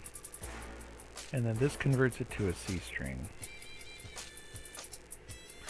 Let's go one step at a time. Let me just display the shader code in there. String equals shader source. Okay, so it's a string there. Shader source, compile shader, your compile function, whatever. If success, update your rendering pipeline, display the error. Okay. So shader code string. Shader code. It's a vector char. Ensure null termination. Oh, okay, that's interesting.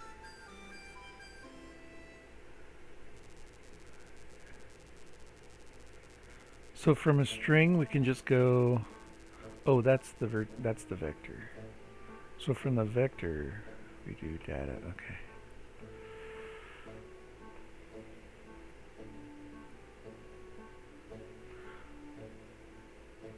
So what does that take as the input?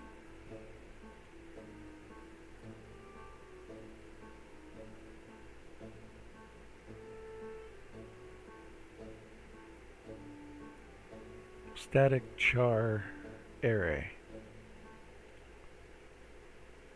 This is a char vector. Okay, so we can just do that. Okay, so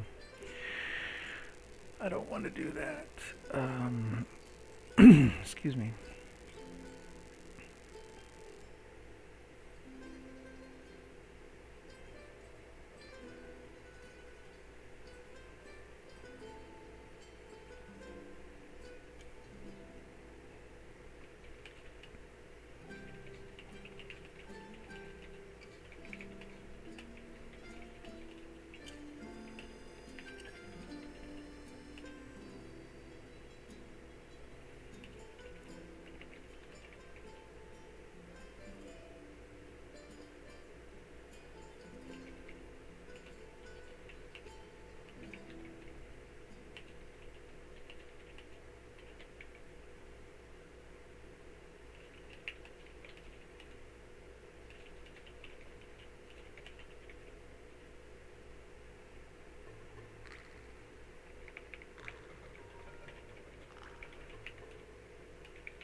Oh, so why don't I just convert the code in the shader when it loads?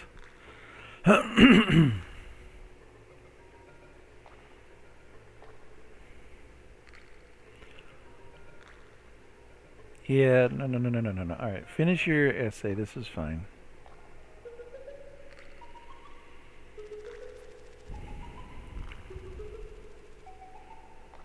It's basically telling me the same thing. Alright, it's fine. Keep going. Finish soon, please. Patience gone. La da da da da da da da. I don't want to interrupt the flow, though. Don't want to interrupt the flow. So actually what I want to ask is back in here. So because what I'm doing now is I'm storing it inside this vertex code string. So is there a better way to store it so that... Okay.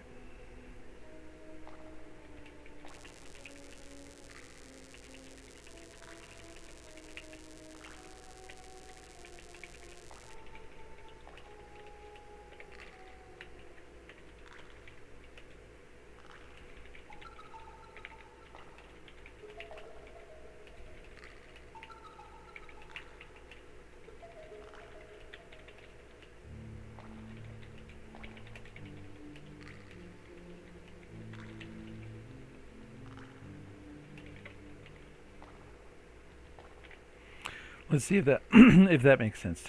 To ensure that you can edit your shader code using ImGUI and a reference from your shader class should manage the shader code of the dynamic buffer that ImGUI can modify. Typically means you would use the vector char to hold the shader code that okay, hold on. Go ahead and do your essay. Now I can read. Okay. This typically means you would use the vector char to hold the shader code. The conversion from string to shader straightforward can be done when you load the shader code into the editor. That's fine. So the constructor reads the shader code into the string, then converts it to... I can't read that. Converts the string to vector char. Convert string to char buffer? You're giving me another function? What are you doing? What is happening right now? I don't see this other function that you're giving me. Convert the std string to std vector for ImGUI. Provides a reference to the shader buffer there. Update code from string buffer. Oh, convert string to char buffer. Perfect. Okay. shader code buffer. Okay. With this class, when you want to use... Okay, yeah, I got it. Okay. All right. Are we done? Okay, it's done. Thank you. Thank you. Okay, too much caffeine and sugar. So when I load the shader here, and vertex code equals that, vertex code is used right down here, but once it's used here, actually it's the C string there.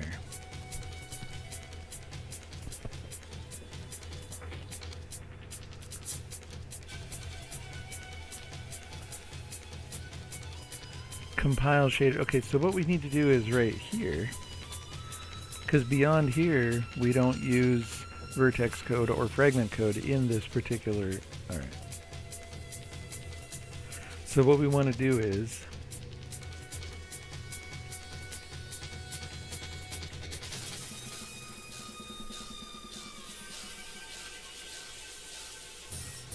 So we need to get the references. So what are we doing here? We're making it a vector char. Okay, so there's the shader code. And so we're going to need two of these, one for the vertex, or no, actually we're just going to have the user modify the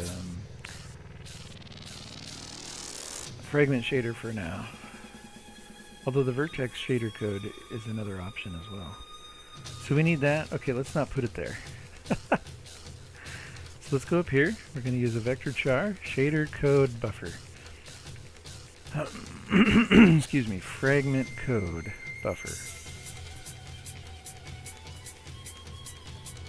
Why do I think Ace Ventura running through the jungle right now?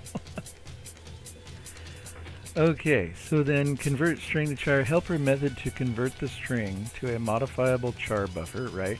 So the shader code buffer dot assign shader code begin and string, and that's it. Okay, so let's just do this right here.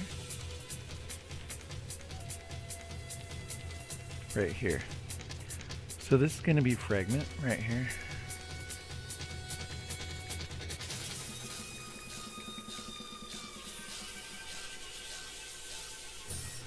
And this is going to be shader code begin. This is the vertex code, or no, fragment code, sorry.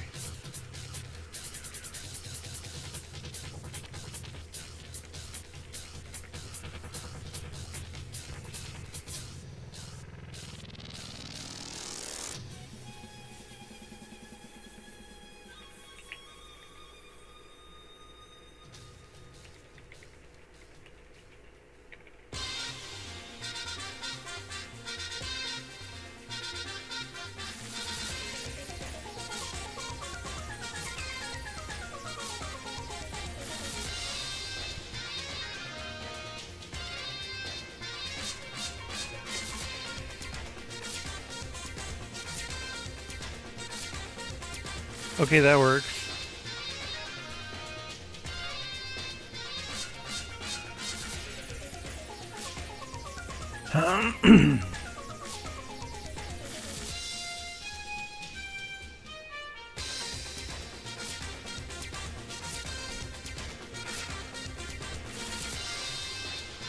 So load the shader file content into a buffer. Create an ImGUI text box with the shader content. Okay, so what I want to do though, I mean we could put, okay, for now let's just put the whole shader in the box. So that.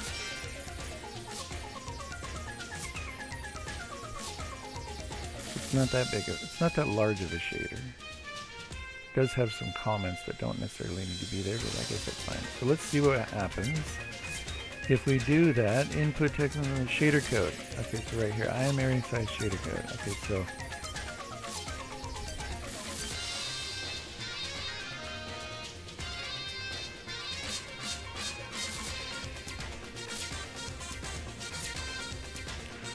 so this we want to use.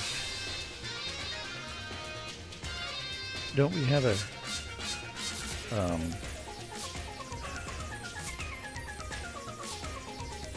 SS shader? Okay, where are we at? Where'd we go? Where are we at? Here we are. Okay, SS shader dot fragment code buffer.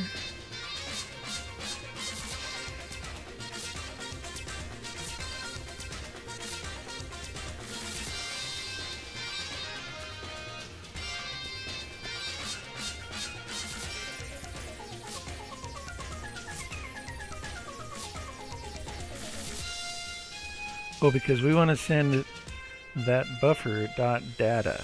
Oh, I got you. Perfect. Dot data, like that. Nice. Okay. And then here it's going to be shader code dot size. Okay. So this, and then instead of this right here, it's going to be that dot size right there. Is that like that? Okay, does that work? So then I should see the shader code in the text box. How cool is that? It's there, and it's scrollable, dude, bro. Wait, I don't even need to parse and put in the function. I can just have the user edit the shader whatever they want. Okay, what are you doing? Oh, it's moving the point. Okay, that's fine. That's not the point. No. So let's leave it right there. So this is editable.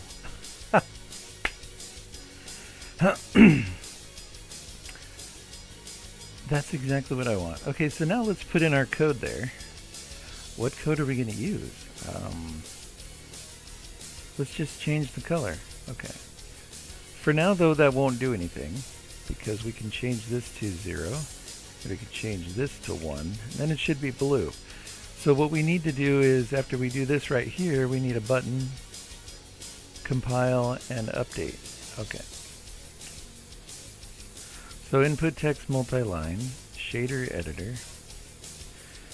Then we need a button. So now what do we got here? Okay, so this is back up here. Button. Okay, compile. Compile the shader. Success equals at your compile function. Update your rendering pipeline with a new shader, else display the error. Okay.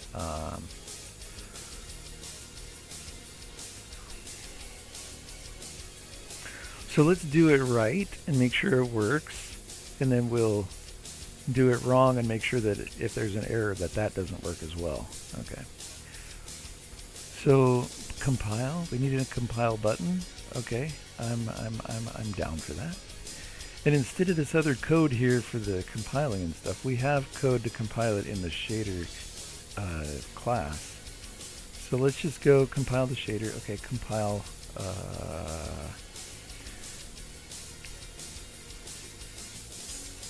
So what we want to do here is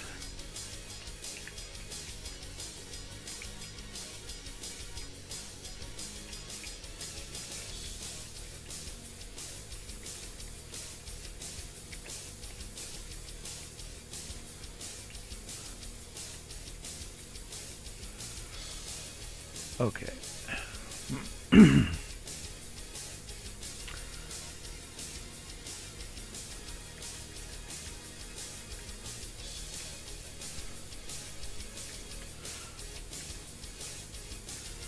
First of all, what does that button look like? Hey, step at a time for everything. We are getting this done. Okay, compile. Perfect. Maybe it should say compile shader. And let's make it so that there's like some kind of a... Is it windy outside right now? What was that? Hold on. Hold on just a second. I'm going to go check. I heard a noise.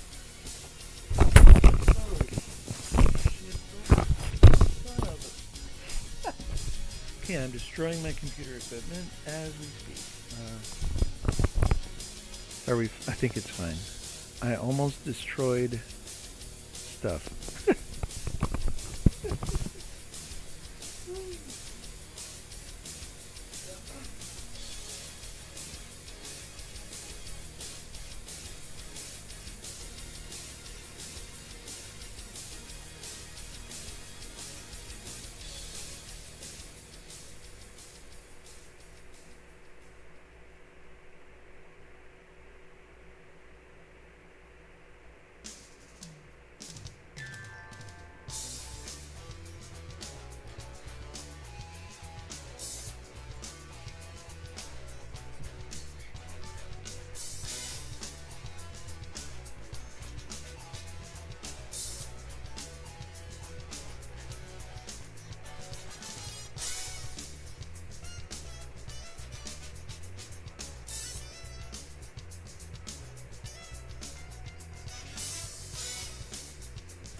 Okay, is everything still plugged in and working?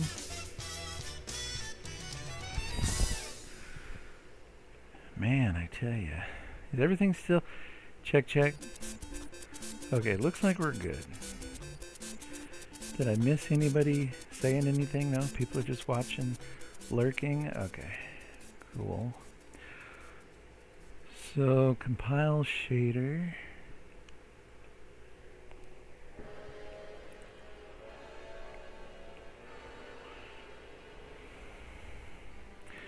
So the shader code here, once the user has edited the shader code,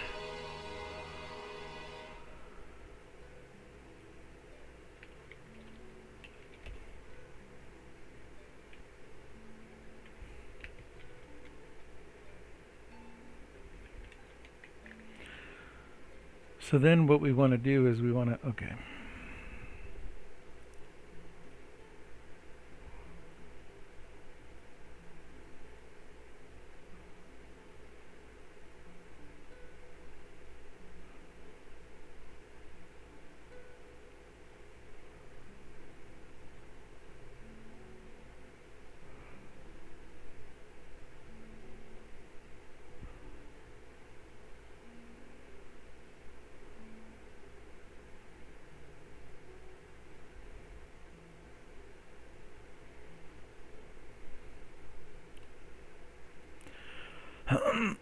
Excuse me. Okay.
Now in the shader class I have two variables that hold the fragment shader. std string and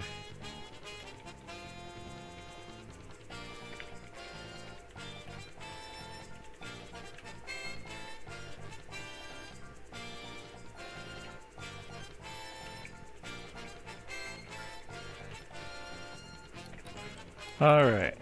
That's the brainstorm what do you call it? Just stream of consciousness prompt is what I call it. Just tell them what's on your mind. To transfer the updated shader code from the ImGUI text box to your shader class, you'll want to follow these steps. When the user hits the compile button, take the contents of the std vector char buffer from ImGUI and use it to update the std string in your shader class. Use the updated std string to compile the shader. Assuming you have a shader class like this, fragment shader code, fragment shader buffer, perfect. Constructor, other necessary functions and members, set fragment shader code, const string code, fragment shader equals code, update buffer from code, update buffer from code, okay. Compile and update shader, call this function update the buffer the string changes, oh so it's just, okay. Then in your ImGUI code when the user clicks compile you do something like this, okay, button compile string. Okay, std string new shader code, oh that's for the thing, okay, my shader, fragment shader buffer data. So, my whole question is, ImGUI just updates that buffer?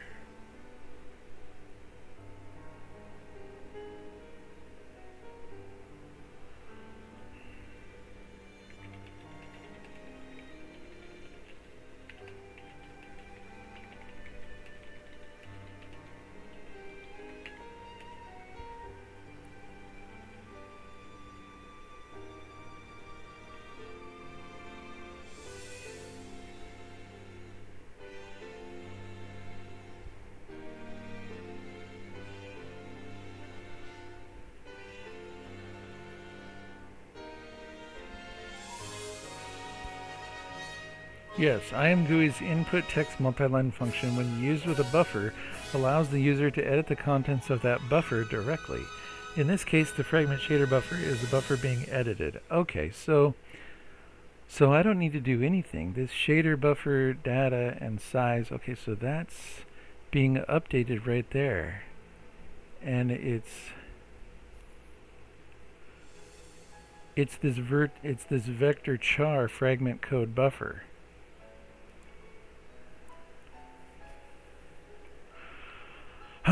excuse me. So we just need to take that. Okay. So the next step would be to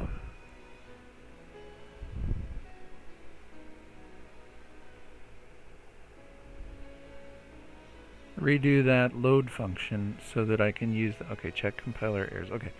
So here we go. Here we go. So we just want to create a new function, and we want to just put in that fragment shader. All right, what are you writing an essay? It's writing an essay. Okay, let's read the essay.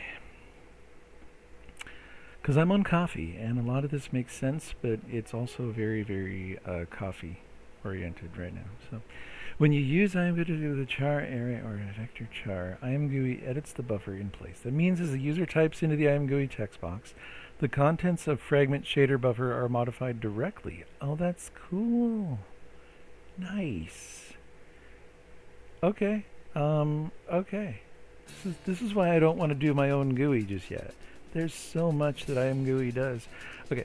Transferring the buffer to the shader code. After the user has finished editing and presses the compile button, you would typically want to transfer the contents of that into a string or another format your shader compilation function expects. This transfer is needed because shader compilation functions typically work string objects, sound strings, and okay. Synchronizing the buffer. Since you have both a string and a vector char in your shader class, you need to ensure they're synchronized. After the user edits the shader code through ImGUI, you should update the std string version of the shader code before attempting to compile it. Here's a brief example to illustrate this. Yes. Button compile fragment shader code assign. Okay, fragment shader code empty back equals pop back compile and update. Okay. Okay, yeah. So let's do that. So the first thing we want to do is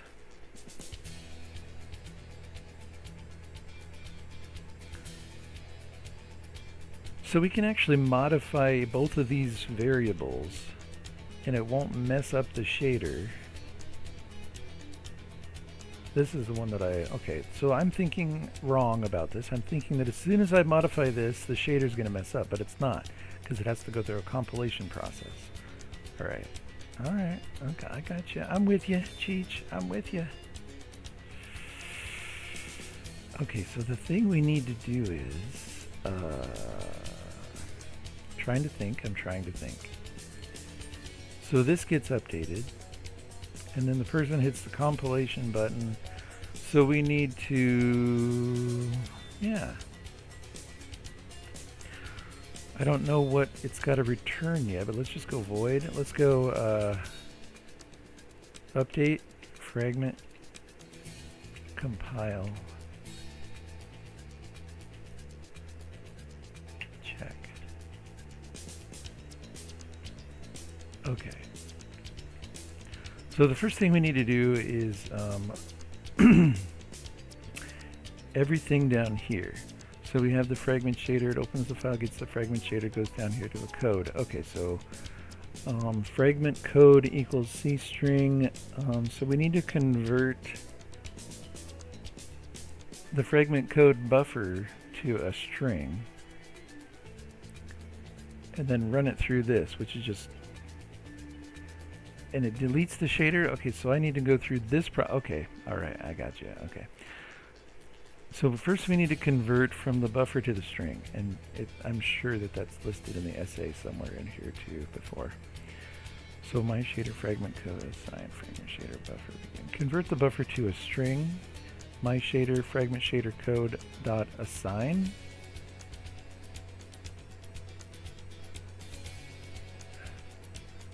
Okay, fragment shader code is a string and dot assign is a member of that string function. Okay.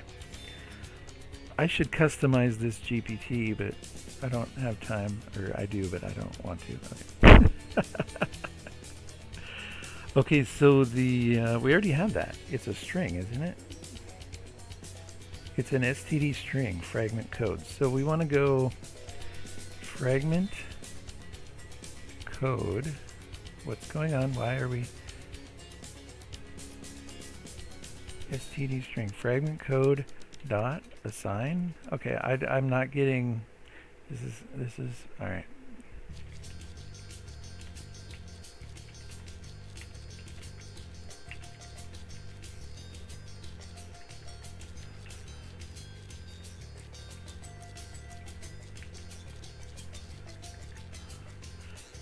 I know, I just want to make sure that I'm doing this perfect. Oh, okay. So in there, you can assign, and then you just use, can't see that whole thing, so I gotta do this. Begin and end using the iterator things. Okay. So, fragment code buffer dot begin. Okay. And then we use fragment code buffer dot end. Okay. So assign, so that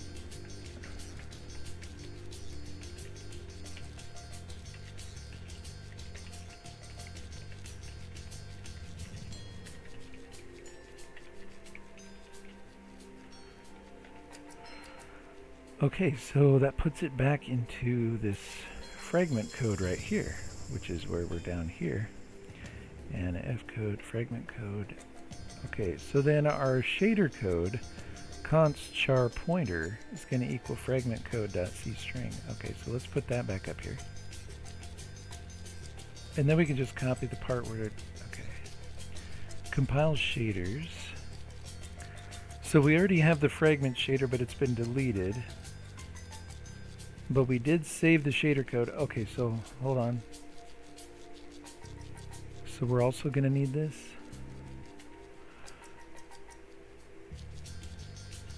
The shader code, vertex code. Okay, vertex code was saved. All right, hold on. I know this isn't optimal. I'm just doing this so that it works. And then we will make our own function to do this. Okay. So then we compile the shaders. So then we need the vertex, the fragment. We need this whole code snippet here. Check compile errors. Check compile errors. Okay, so everything there is going to work fine. The only thing I wanted to do is I wanted to display the compile errors in the ImGUI interface. So, okay, so then otherwise it's exactly the same. So yeah, we're going to do that. All right, fine.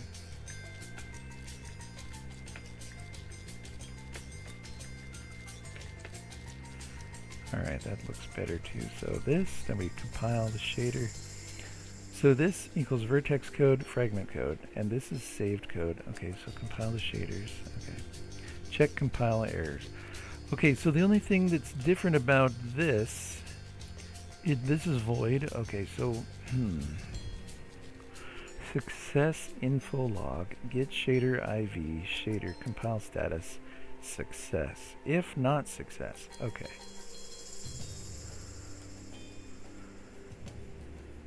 If type is not equal to program, what is that? Oh, okay.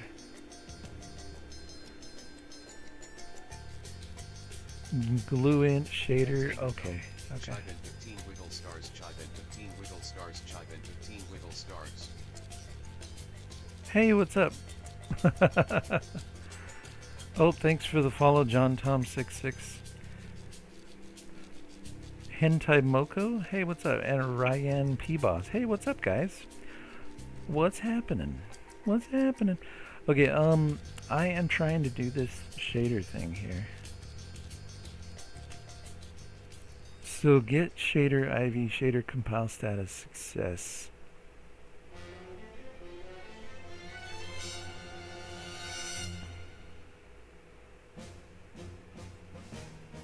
Shader compilation error, okay. Let's just do it and see what happens. But eventually I want to take this. Don't I want to take? Don't I want to take that? So success. Oh, that's an integer? It's not a boolean? Why is that not a boolean?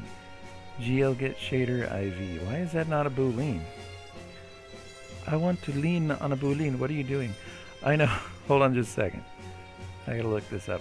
I am attempting to allow a user using my program to enter their own shader in real time, similar to Shader Toy, only in my application. So, shader pname params, GL int params, returns the requested object parameter. Oh. What's happening is I'm struggling and wants to see others struggle also on email. Just kidding. What? A bit of fresh air. What's happening is I'm struggling and want to see others struggle also. Well, welcome. Come on in. We're going to do it.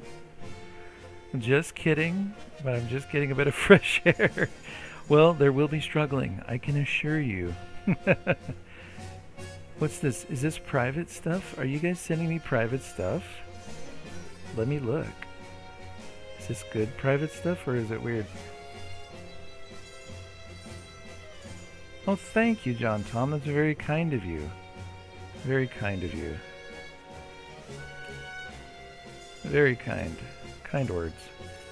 Nice people in chat. Thank you for being nice in chat. So let's see what we got. Let's just do this. Check compilers. Okay, so what's up here? What did I do? So we just want to call this update fragment compile check.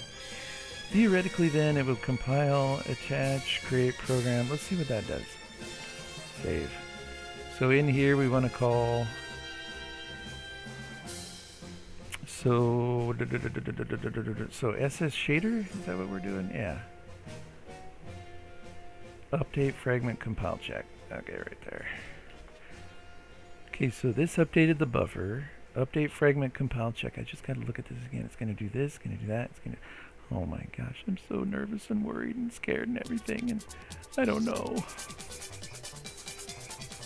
So I got a little pixel art generator is what I'm working on. Okay. Give me the mouse. Alright, don't know why that does that, but there we go. Okay, so there's this. This is the shader over here. And what do we got? Let's modify that and that. Whoa!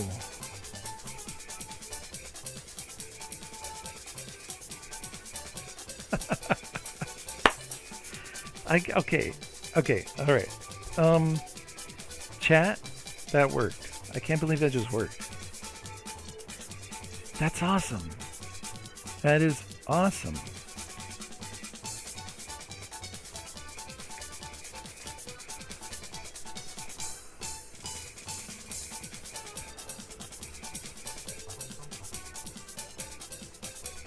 I feel like there should have been more of a struggle. That was easy.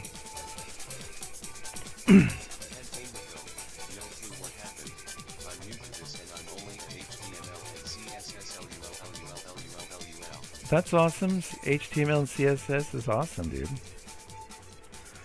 That's awesome. I love it. Okay. Told Yak, I'm only getting fresh air XD. Only getting fresh air. I just opened the balcony door on my balcony, so I cannot believe this. I can't believe this worked. So what's driving this point color here, or the whole, okay, can we move that back over here? Okay. So this is colored based on this function right here. Oh, I love the highlight too. This, oh, ImGUI is great. Okay.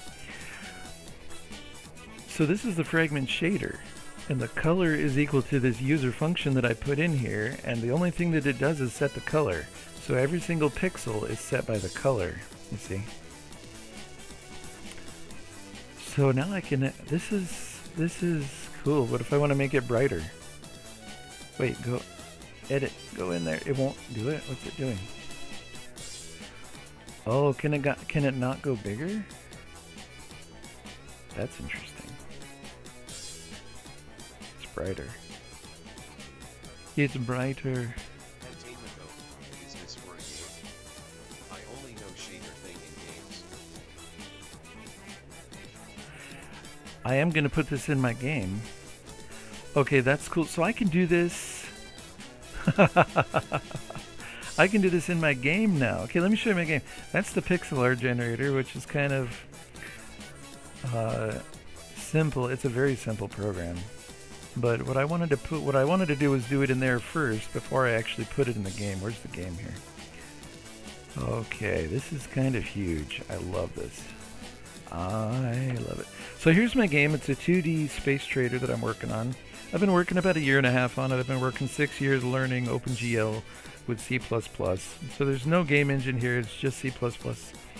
I'll show you. So the intro screen is basically 1 point, as soon as it displays here. This is 1 point in the background. and the shader code is drawing all the stars and the animation and stuff. Then this is that's supposed to be a sun right in the middle there. This is the asteroid belt. This is the little ship you got here. These are just little textured asteroids. In the shader code I changed the color, so there's like a bunch of different asteroid textures all the same color, and I just sample from those asteroid textures and modify the color to make it look cool. And then these are ice crystals, this is all pure shader code right here. So is this, but that's the prime texture from like the star, and that's like another thing here. Anyways, so I've got some assets generated by AI, and then this is my crafting interface and the inventory screen here. And let's just make a few things. I'll show you the mini-map as soon as it comes up. Did I get the energy collector? Okay. And let's wait until we can get the Stardust Magnet so I can go out here. And these are the planets. They're like 3D voxels. Like, I'll show you when I land on a planet in a second what it looks like. Okay, let's land on a planet first. And I'll show you. There's a little shader animation. That's 1 point. And it just gets bigger and bigger quickly. And then I got a little voxel world with a jetpack, similar to No Man's Sky jetpack, because I love that game. And then we got this, and I'm just getting used to just getting this set up as a prototype. So I've got like each row is a different color as it goes up in the Y direction, and I've got just random shader code coloring some of the voxels here. I do have a demo that's free. You can play this, play around with it. It's on my itch. And if you follow me on YouTube, I put all of my Twitch VODs on YouTube once I'm done, and I'm doing some shorts geared towards my education school. I want to do a little school to show people how to do this with C++. Just, you know, it's a beginner school, so just to get started, just to get going, just to do things like this. A lot of it's based on learnopengl.com, which is by Joey DeVries. Highly recommend that website as well as his book.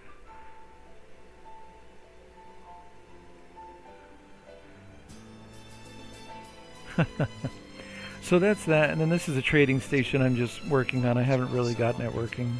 I want to see how this turned out. So the idea is that you can put the different shader code on these blocks. So the user is now going to be able to edit the shader code, and then also in space, this is just shader code that's drawing these things. So the user is going to be able to edit the shader code and draw things and put things in space too. Oh, this is just cool. Okay, I'm gonna just go crazy for the next. Okay. All right.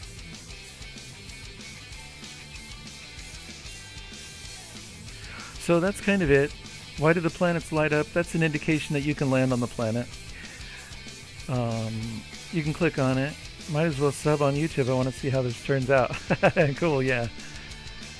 And thanks for the follow on Twitch as well. So, okay, 3.5 hours? Wow, that's worth it though. Okay, I'm going to chill with Minecraft a little bit. That was a lot that I just did. That was really, really easy, and I'm glad it worked out, and I'm excited for making that happen. That's going to be crazy, crazy, crazy.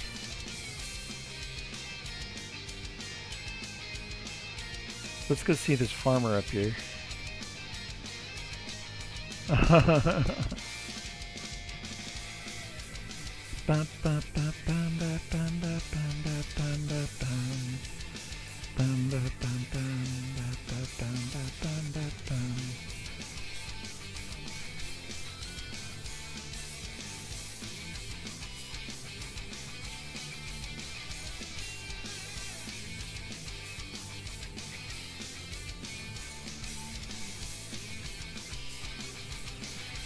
Potatoes and beets. Wait, you guys have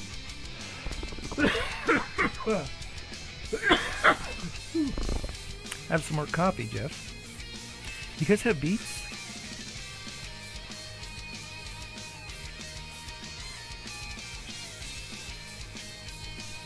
Ooh, is that another one?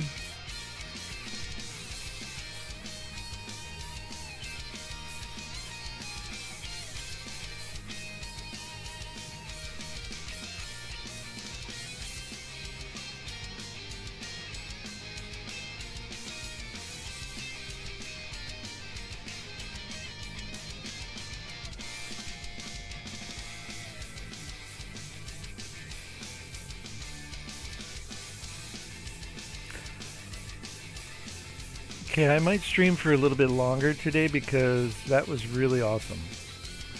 So, give me a moment. Let's watch Nintendo Radio.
Okay, I just thought of something I have to ask, and I'm back.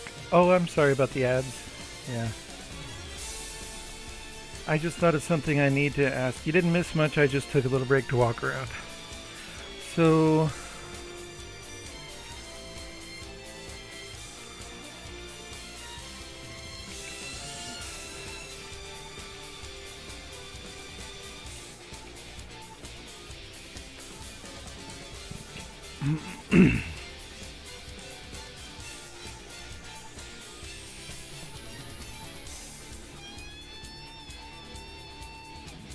Yeah, I noticed that.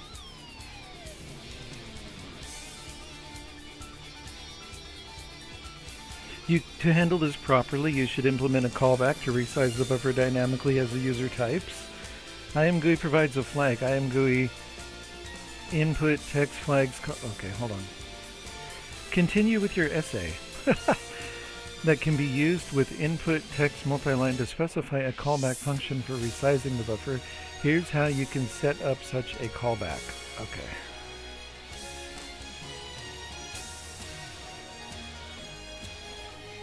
Custom callback to handle buffer resizing.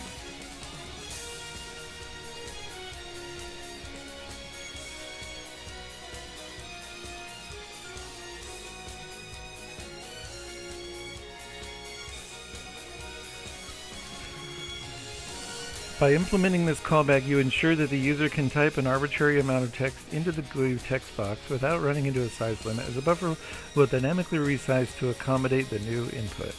Alright. Well, that's good.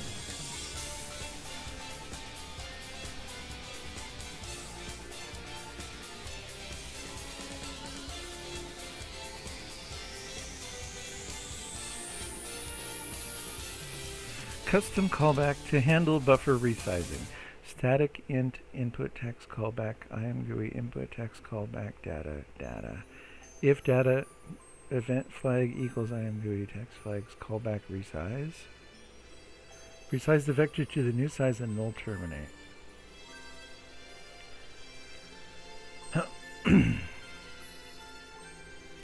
In your ImGUI window setup,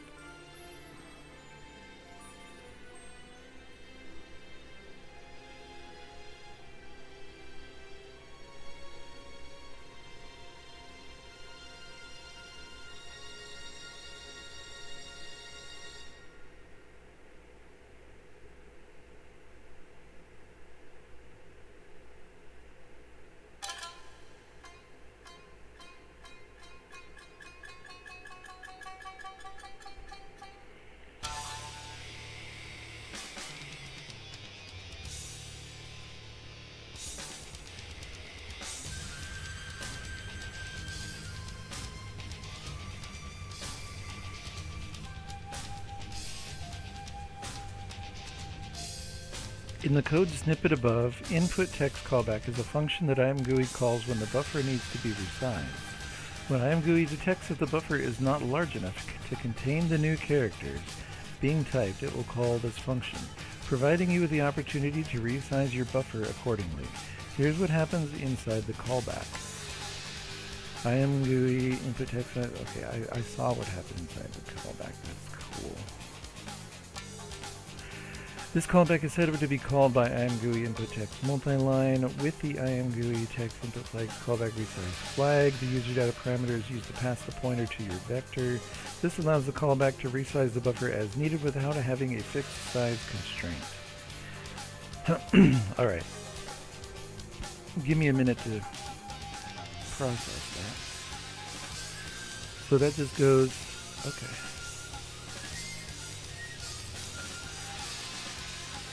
All I have to do is create the function and then add the parameter.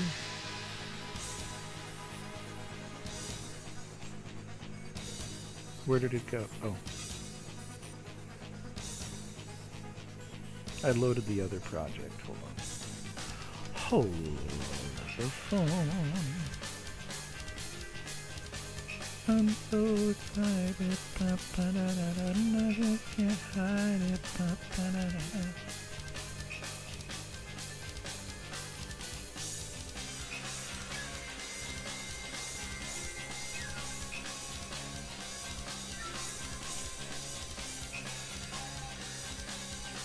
So this one.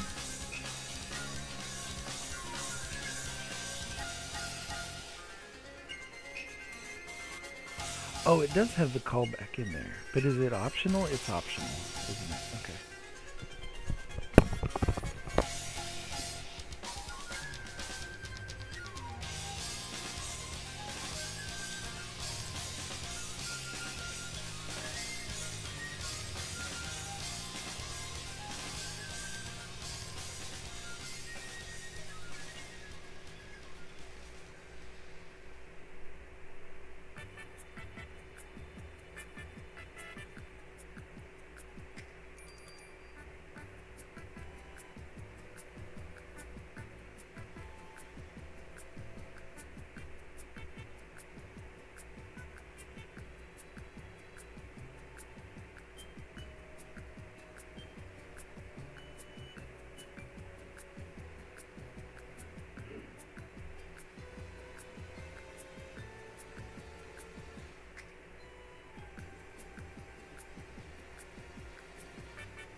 Okay, actually I should turn on the heat as well. Hold up.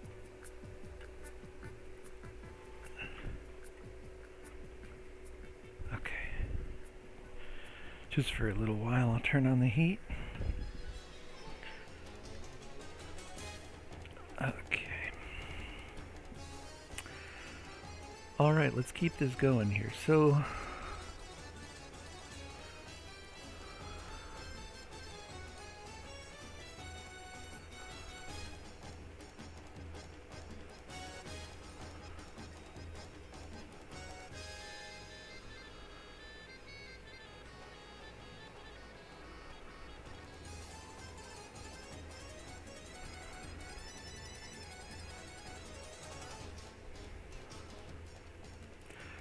after the size of we put in these parameters, but this here, okay, but that's not the parameter name. All right.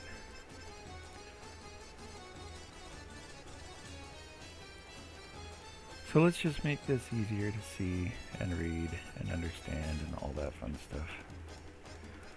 I'm about to lose control and I think I like it. And there we go. Okay, so here,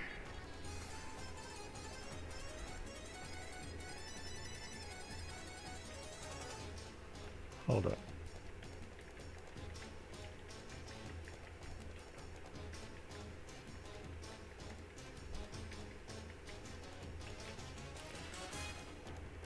Okay, so we're just going to include these.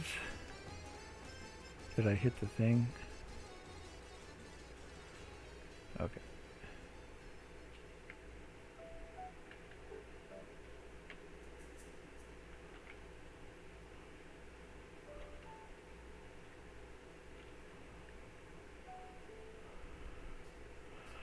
Okay, so the reason it's freaking out here is because we don't have the text callback defined, and the reason it's freaking out here is because this is not the name of the buffer.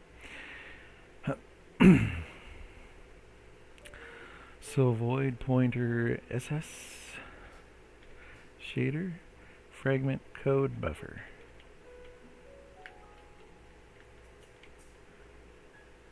So that's a little bit better. Input text callback, okay.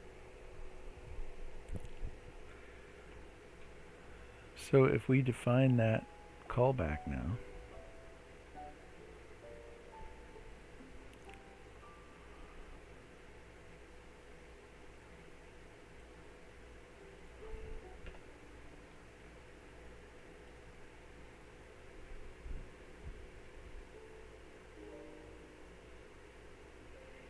custom callback to handle buffer resizing, input text callback data.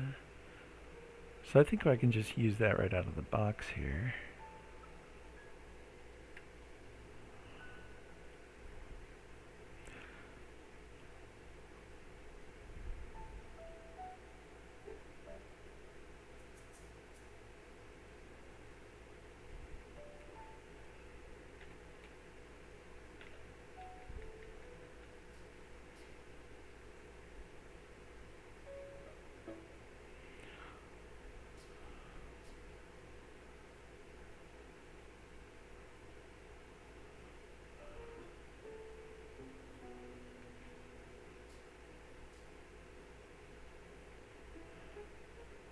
What did we just do? Oh, it accidentally scrolled a little bit. Scared me. Scared me. Okay, we have errors. What's this one? Assert. Okay. That's probably a C thing. I think it's... And this? What's this? Oh.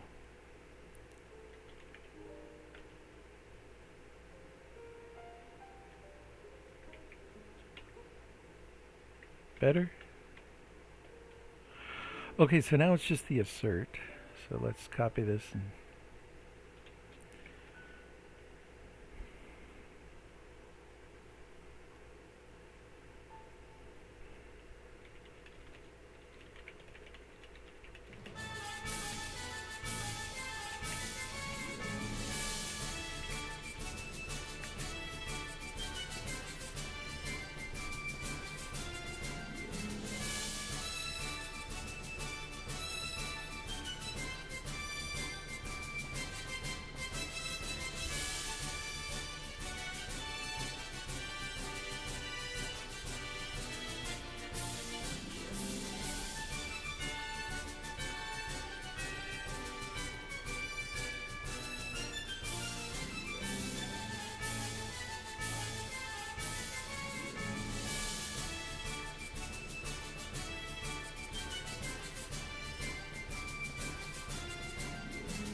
Well, I'll be darned.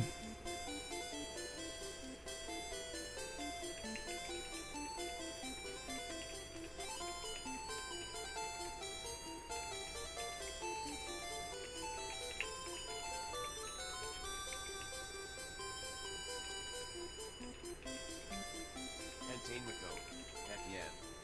So my div has another div inside.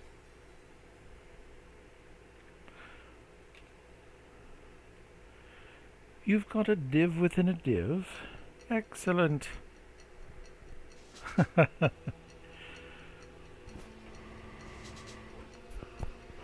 My div has another div inside.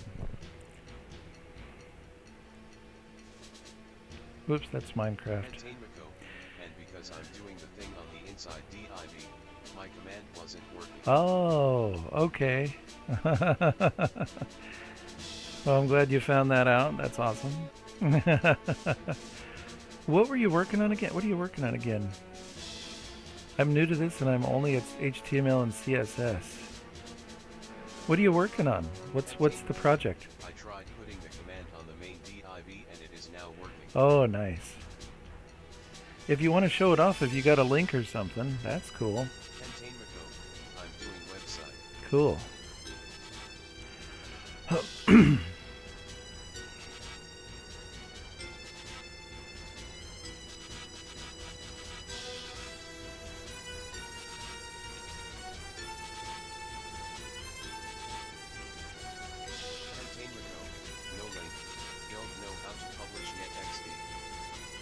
Oh, okay. Alright. So my app has GLFW input check for keyboard commands, but while the user is entering text in the text box, can I disable that?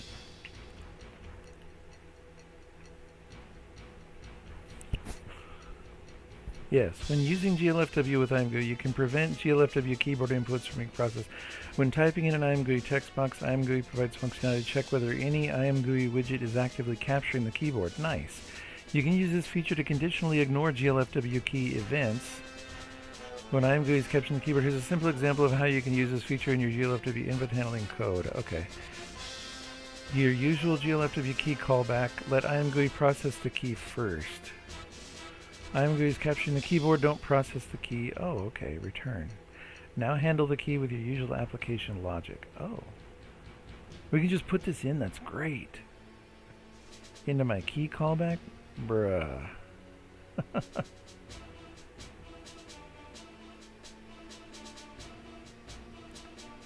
We don't use a key callback though. I use process input.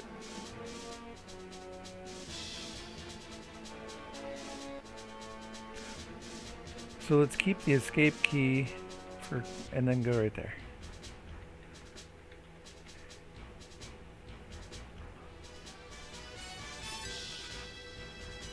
Okay, will that work?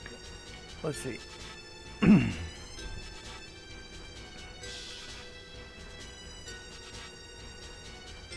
That's so cool if it does.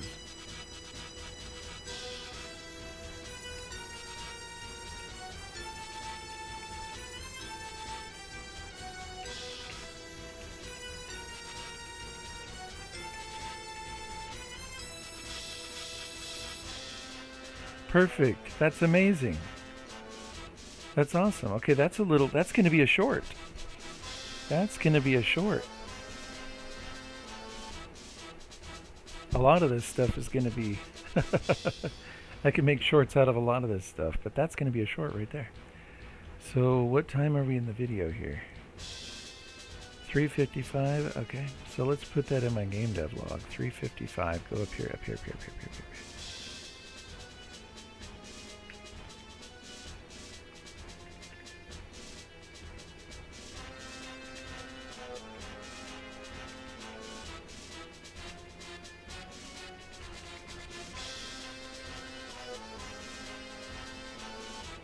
Nice. That's very nice.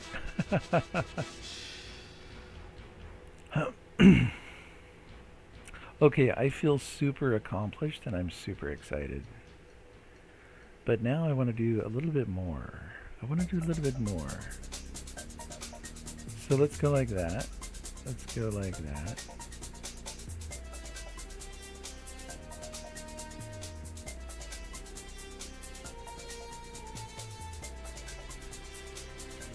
So in my space trader,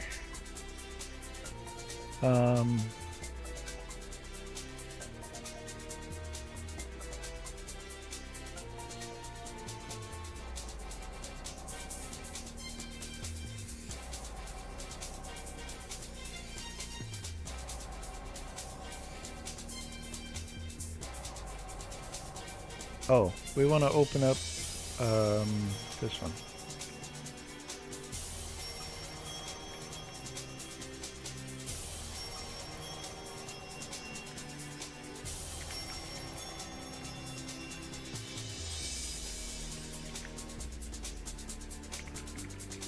Oh my gosh, where did it go?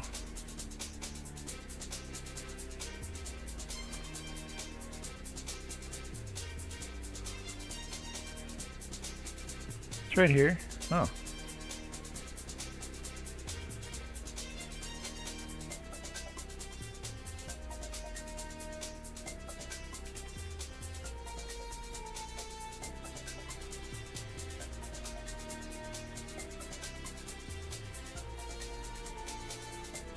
Oh, okay. All right. I was typing it in wrong. Whatever.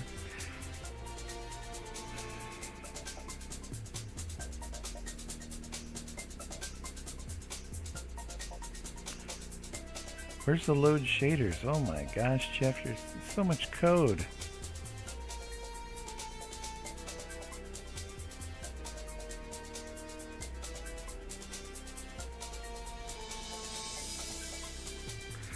Okay, so what we're looking for is here. Space Planets 132.fs.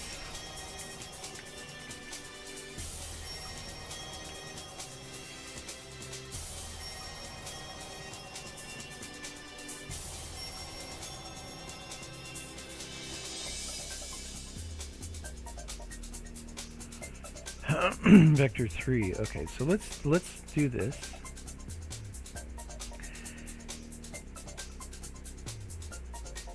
First of all, run the program. Then go into here.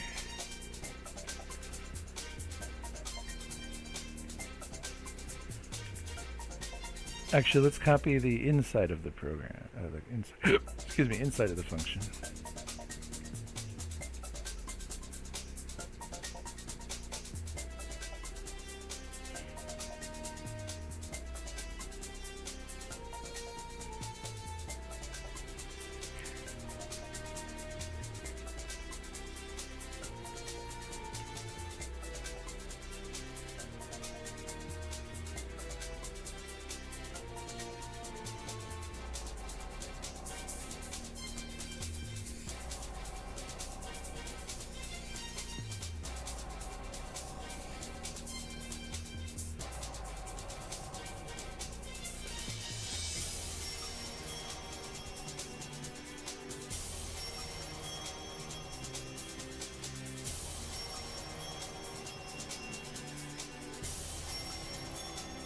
Hash 21. Okay, we need that. It's okay, we can put in more than one function. So that's this right here.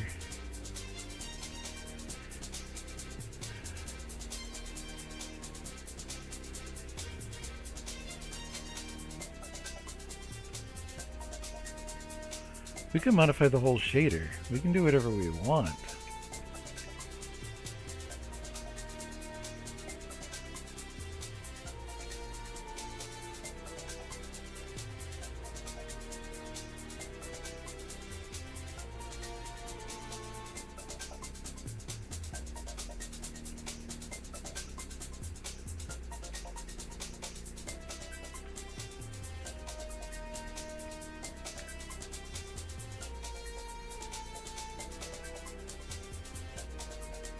Uh-oh, there might have been errors. Okay, so we need to be able to see the errors. Okay, I forgot to check that. I forgot to do that. But it'll probably show up here. Yeah, error. Fascinating N11 R color. Okay, so 48. But it would be great if this showed up in here. Maybe we could do a pop-up and show the errors, but let's look. So what are we looking for here? Undefined variable fascinating.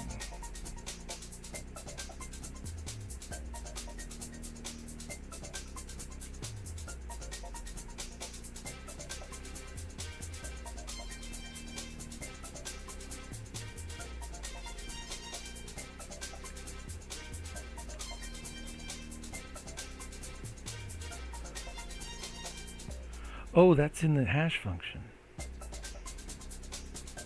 For now, we don't care about that. So let's just take that out. Oh, this is so cool. Okay, this is crazy.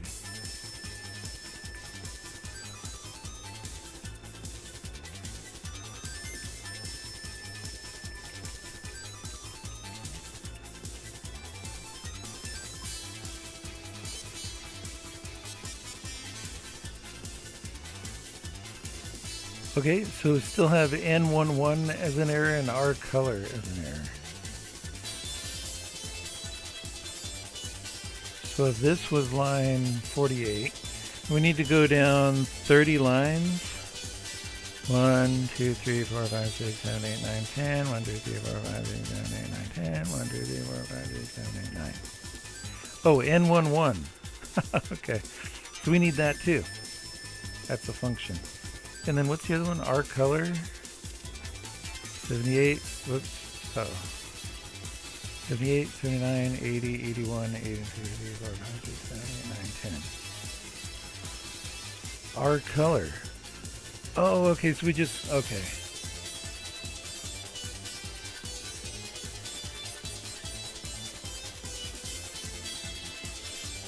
We want to use F color.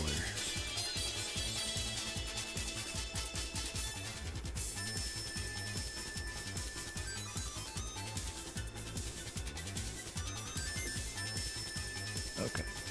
And then we need the N11 apparently. Let's put that in.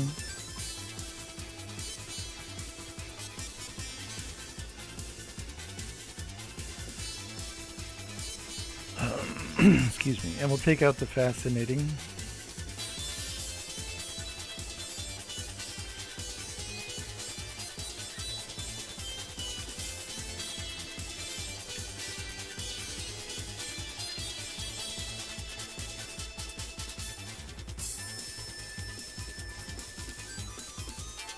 Almost there. Implicit cast. Okay, we're almost there.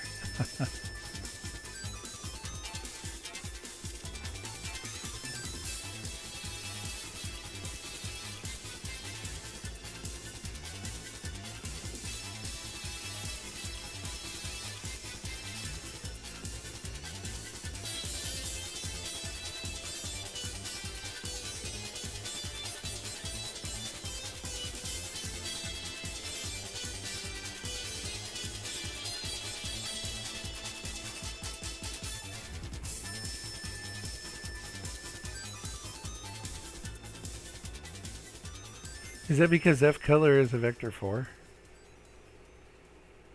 Is that, yeah, it's a vector 4. So down here, hold on.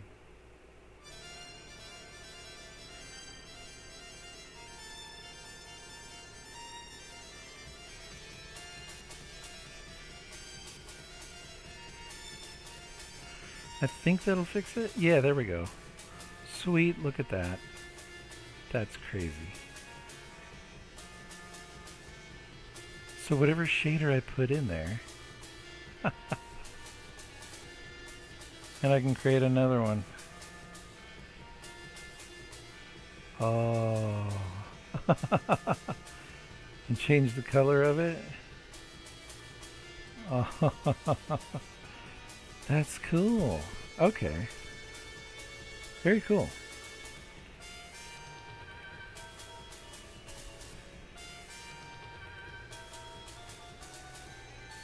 Okay, so I now have a shader editor in my pixel art generator.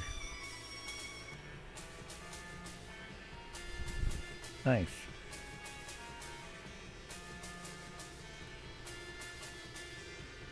Mm-hmm.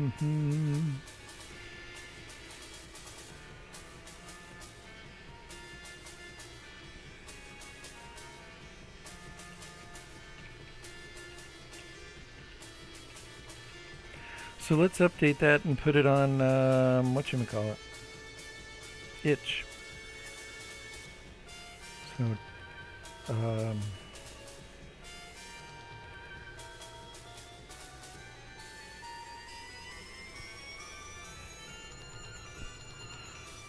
not that I mean, people will know how to use it, I guess, but then we can also take out this portion of the 406. Okay.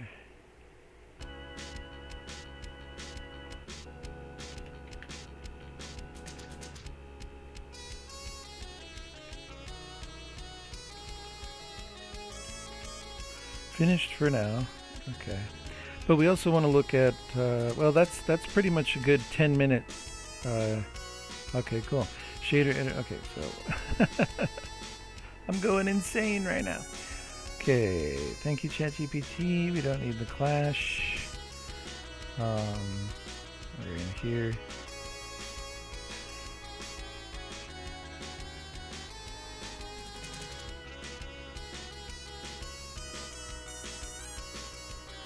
Backup latest, update demo build. Is that?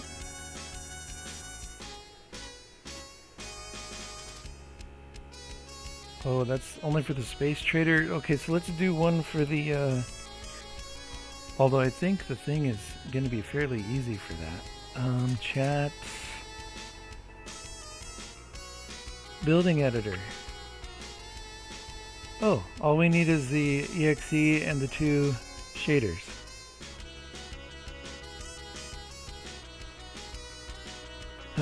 So the other thing that I wanted to do, that I should do, because we're not done yet, but let's put this in there just to let people play around with it.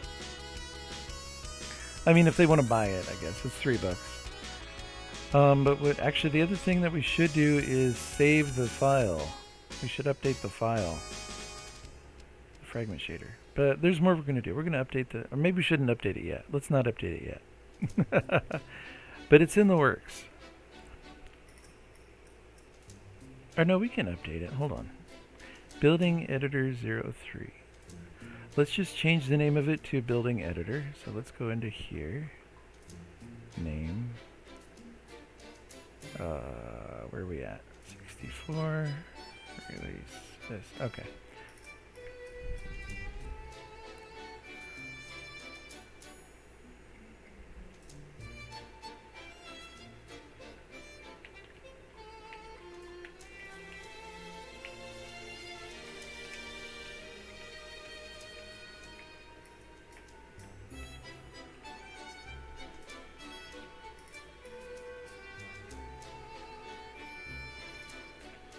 Or do we don't need to do that.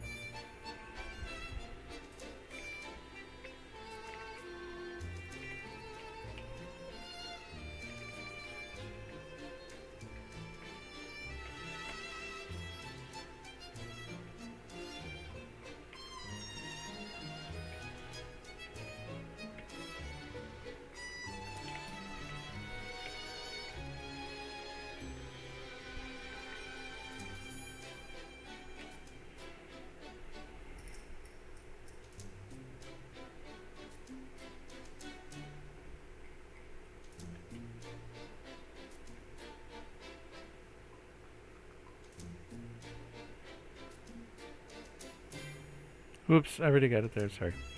So we just want to copy it to, oh, we didn't have it there. Downloads.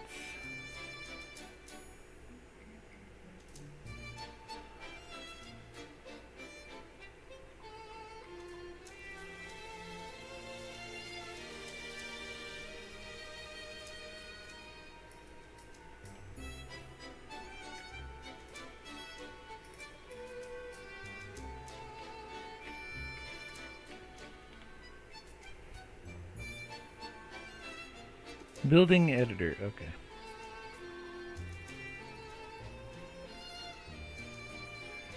So we're just going to copy that, and then we want to copy...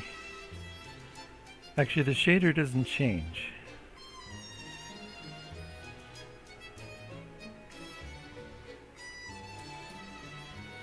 But just in case it did.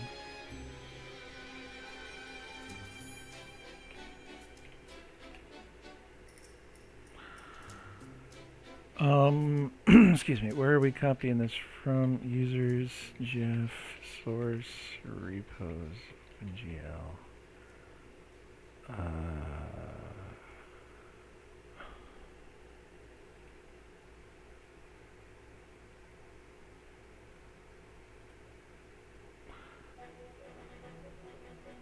Space Station 2 and 2, okay.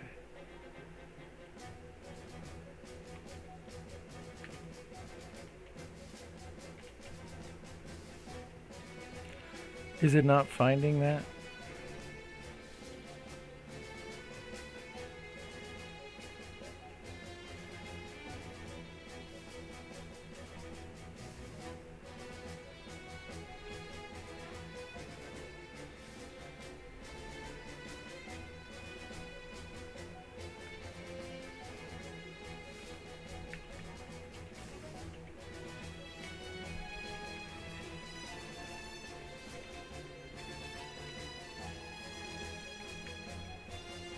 There we go, it's there. Okay. So let's just copy that. That was right. Okay.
Do I currently have...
Let's do that for now. Cool.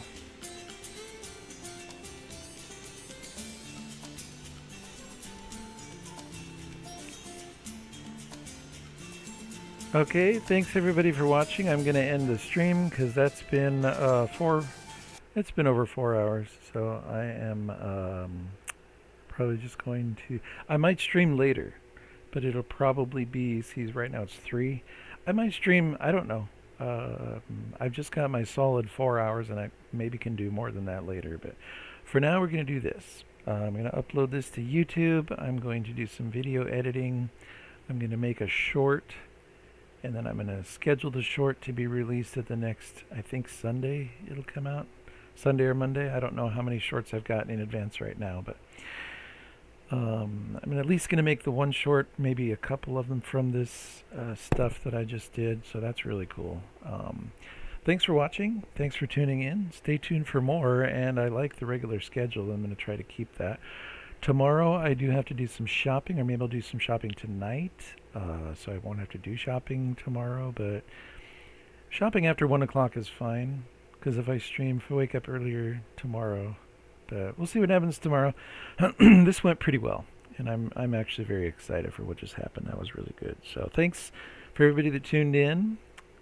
Thanks for the follows. Thanks to ChatGPT, and have a good day.